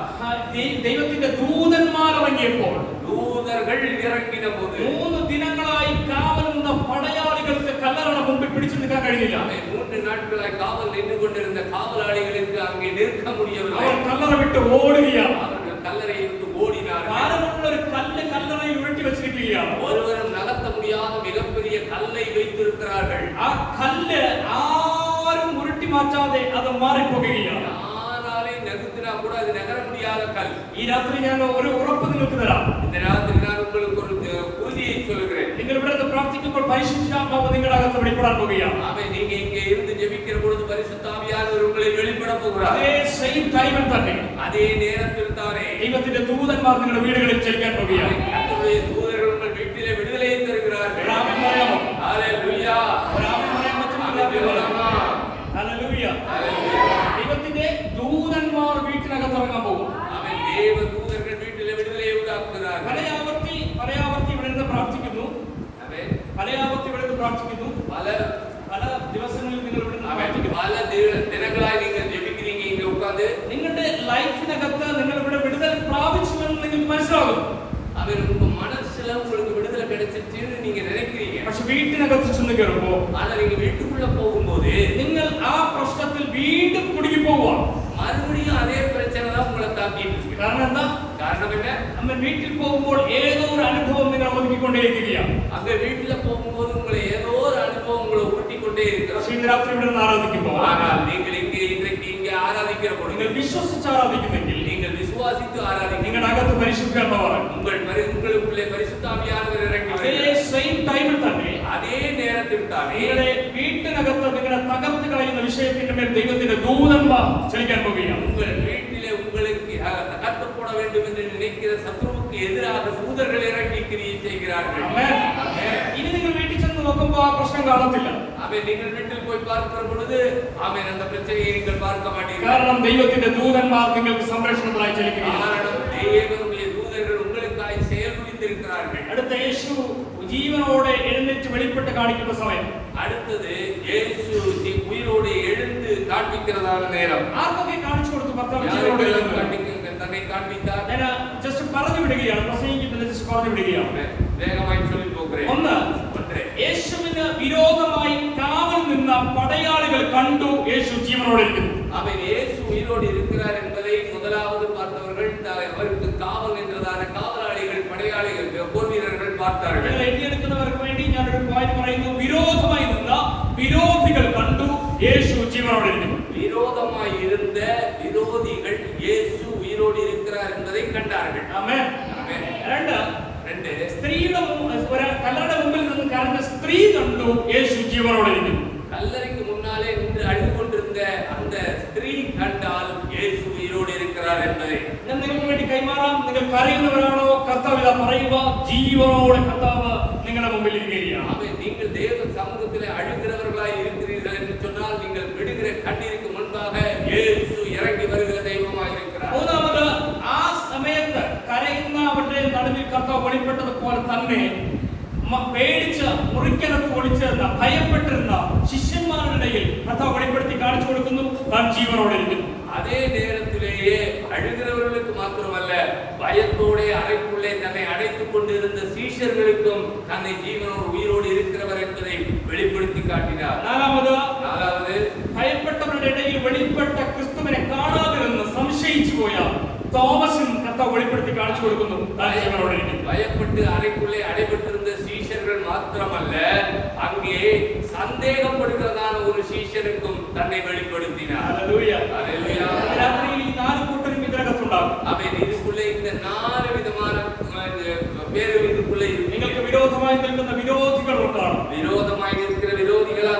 അവർക്ക് മുമ്പിൽ യേശു ജീവനോടെ ഇരിക്കുന്നത് കാണിച്ചു കൊടുക്കാൻ. அவர்களுக்கு முன்பாக இயேசு ஜீவனோடு இருக்கிறார், உயிரோடு இருக்கிறார் என்பதை காட்டி. രണ്ട്, ഈ പ്രസംഗം കേൾക്കുമ്പോൾ തന്നെ കരയുന്ന ഒത്തിരി പേർ എന്നെ കേൾക്കുന്നുണ്ടാകും. இந்த பிரசங்கத்தை கேட்டுக்கொண்டிருக்கும் போதே அழுகிற சிலர் இருப்பீர்கள். നിങ്ങളുടെ കണ്ണിന് മുമ്പിൽ യേശു ജീവനോടെ ഇരിക്കുന്നത് കാണിക്കാൻ പോകുകയാണ്. உங்கள் கண்களுக்கு முன்பாக இயேசு உயிரோடு இருக்கிறார் என்பதை காட்டிக் கொடுக்கிறார். ഭയപ്പെട്ടവരുടെ ഇടയിൽ നിങ്ങൾക്ക് ഭയമുണ്ടെങ്കിൽ ആ ഭയപ്പെടുന്നതിന്റെ നടുവിൽ യേശു ജീവനോടെ ഇരിക്കുന്നു. மூன்றாவது, உங்கள் இருதயங்களிலே பயம் இருக்கிறது என்று சொன்னால் உங்கள் பயம் இருக்கிற உங்கள் வாழ்க்கையிலே இயேசு உயிரோடு இருக்கிறார் என்பதை வெளிப்படுத்துகிறவராய் இருக்கிறார். ഇനി ഒരു വിടുതൽ നടക്കുമോ ഇല്ലയോ എന്ന് നിങ്ങൾക്ക് സംശയമുണ്ടാകാം.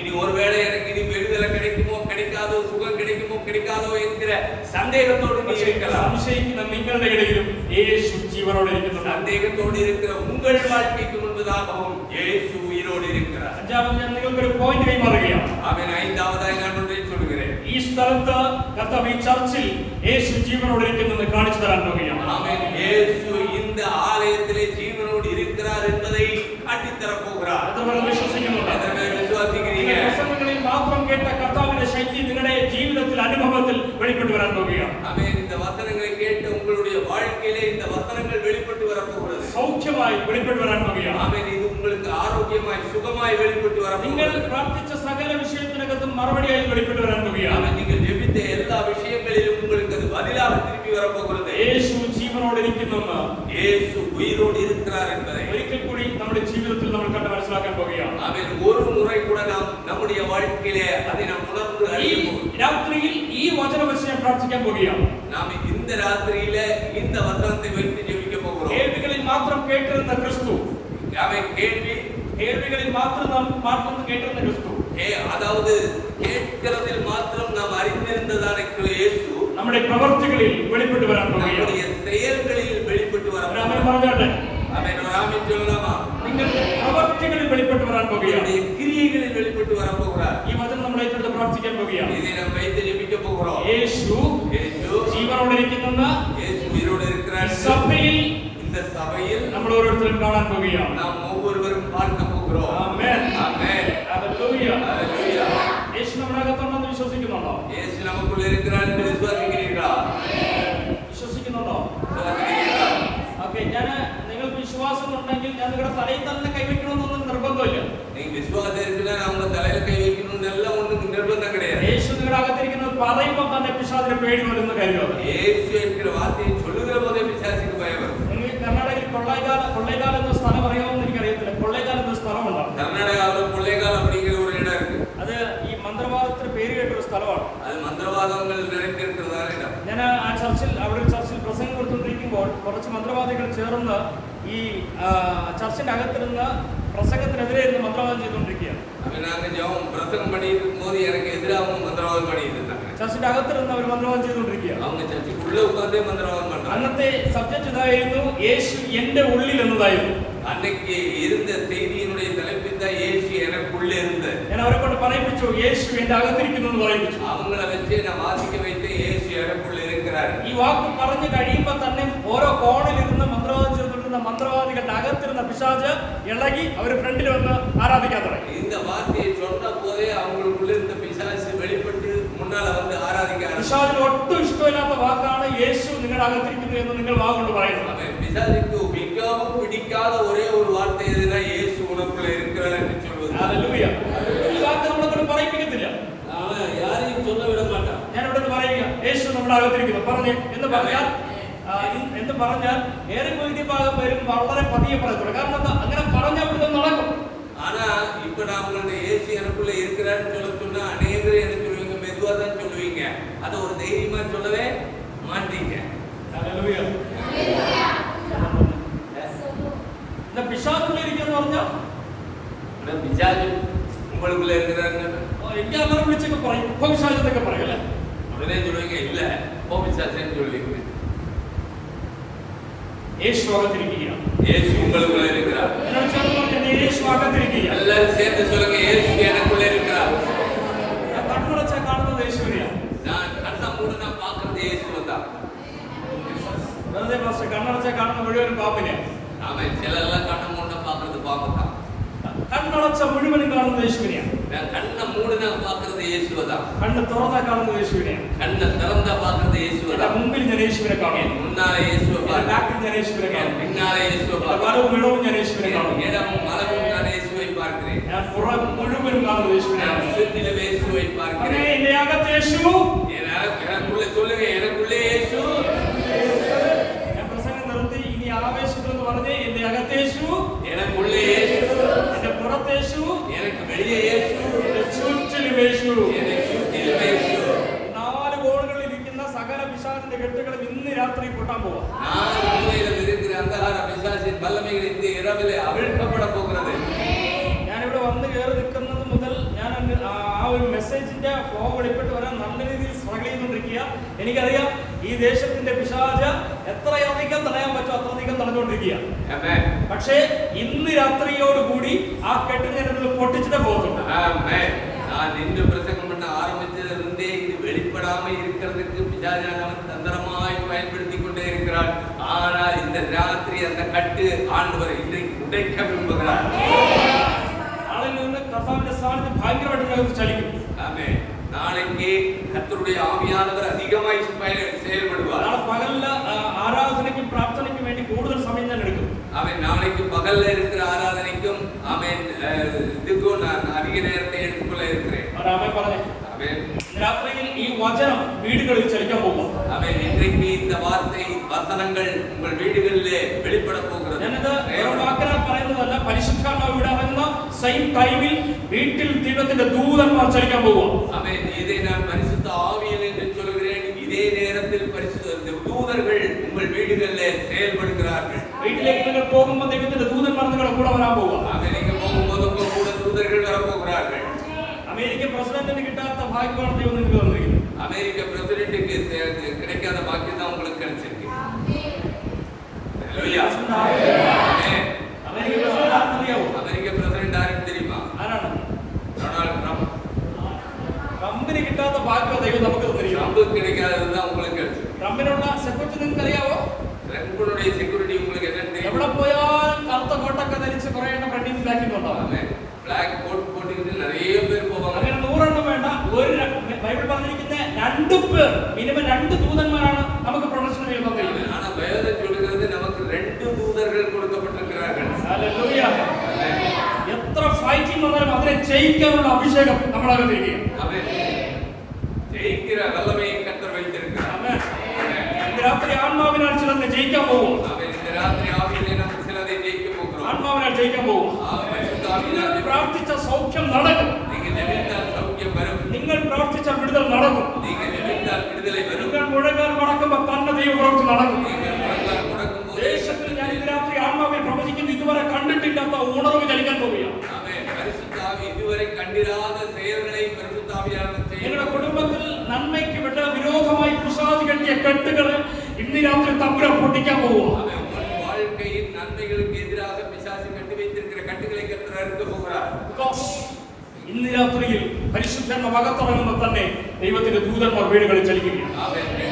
நீங்க பரிசுத்த ஆவியானவர் இருக்கும்போதே வீடுகளிலே பரிசுத்த தூதர்கள் செயல்படுகிறார்கள். രാമൻ പറഞ്ഞു, ஆமென். പ്രാർത്ഥനയോടെ എഴുന്നേറ്റ് നിൽക്കാം. எல்லாரும் எழுந்து நிற்கலாமா? ஜெபித்தோட ஜெபத்தோட எழுந்து நிற்க. പരിശുദ്ധാത്മാവ് ഒരു വലിയ സാന്നിധ്യം ഇന്ന് രാത്രി നിനക്ക് വ്യാപരിക്കുകയാണ്. ஆமென். பரிசுத்த ஆவியானவர் வல்லமையோடு இந்த இடத்தில் செயல்பட்டுக் கொண்டிருக்கிறார். കർത്താവ് ഇന്ന് രാത്രി ചിലതിനെ തൊടുകയാണ്. ஆமென். கர்த்தர் சிலரை இந்த ராத்திரியிலே தொடுகிறார். ദൈവത്തിന്റെ പ്രവൃത്തി ഇന്ന് രാത്രി ചിലതിനെ തൊടുകയാണ്. ஆமென். கர்த்தருடைய கிரியை நடைபெற்றுக் கொண்டிருக்கிறது. சிலருடைய வாழ்க்கையிலே கர்த்தருடைய கிரியை வெளிப்பட்டுக் ഒരു கொண்டிருக்கிறது. വിധത്തിലും മുന്നോട്ട് പോകാൻ പറ്റത്തില്ല എന്ന് പറഞ്ഞ വാദിക്കുന്ന ചില ശക്തികളെ ഇന്ന് രാത്രി തമ്പുരാൻ പൊട്ടിക്കാൻ പോകും. எந்த விதத்திலையும் நீ முன்னுக்கு போக கூடாதுன்னு சொல்லி உன்னோட எதிர்த்து செயல்பட்டுக் கொண்டிருக்கிற சில வல்லமைகளை கர்த்தர் உடைக்கிறார். ഈ രാത്രി കർത്താവിന്റെ പ്രവൃത്തി നിങ്ങൾ കാണാൻ പോകുകയാണ്. நம்ம இந்த ராத்திரி கர்த்தருடைய செயலை நீங்கள் பார்க்க போகிறீர்கள். ഹല്ലേലൂയ. ஹல்லேலூயா.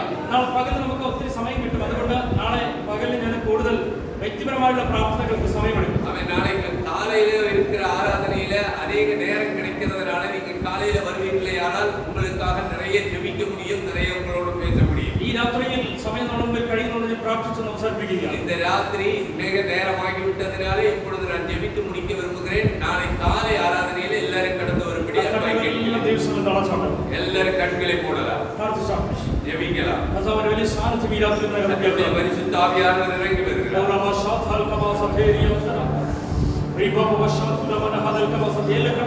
എല്ലാവരും കണ്ണുകളിൽ മൂടി എത്ര ശബ്ദം ഉയർത്താൻ പറ്റുമോ അത്ര ശബ്ദം ഉയർത്തി எவ்வளவு சத்தமா ஜெபிக்க முடியுமோ அவ்வளவு சத்தமா, எவ்வளவு சத்தமா ஜெபிக்க முடியுமோ அவ்வளவு சத்தமா കർത്താവിന്റെ പ്രസൻസ് ഈ രാത്രിയിൽ ഈ സഭയിൽ ചലിക്കുകയാണ്. ആമേൻ. ദൈവ പ്രസന്നം இந்த രാത്രിയിലെ இந்த സഭയിലെ വെളിപ്പെട്ടുകൊണ്ട് ഐശ്വര്യം ഞാനത് അനുഭവിച്ചറിയുകയാണ്. அதை நீங்கள் ஒவ்வொருவரும் அனுபவித்துக் கொண்டிருக்கிறீர்கள்.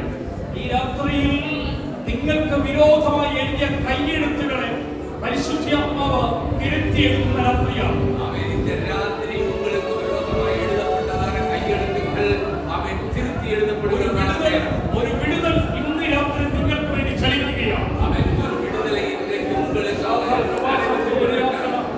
എല്ലാവരും കണ്ണുകളെ മൂടി ജപിക്കണം. ചില ശരീരങ്ങളിൽ നിന്ന് പൈശാചിക കെട്ടുകൾ പൊട്ടുകയാണ്. ചില ശരീരങ്ങളിലിருந்து പിശാചിൻ വല്ലമകൾ അവിழ்ക്കപ്പെടുகிறது. നന്മ വിടുതൽ കാണത്തില്ല എന്ന് പറഞ്ഞ് നിനക്കെതിരെ കെട്ടിയ കെട്ടുകളെ ഇന്ന് രാത്രി തമ്പുരാൻ പൊട്ടിച്ച വിടുതൽ തരുന്ന രാത്രിയായി രാത്രി മാറുകയാണ്. நீ ஒருபோது இந்த கட்டிலிருந்து விடுதலையே ஆக முடியாதுன்னு சொல்லி சத்ரு கட்டி வைத்திருக்கிற கட்டை கர்த்தர் இன்றைக்கு ராத்திரி உடைக்கிறார்.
Hallelujah. Hallelujah.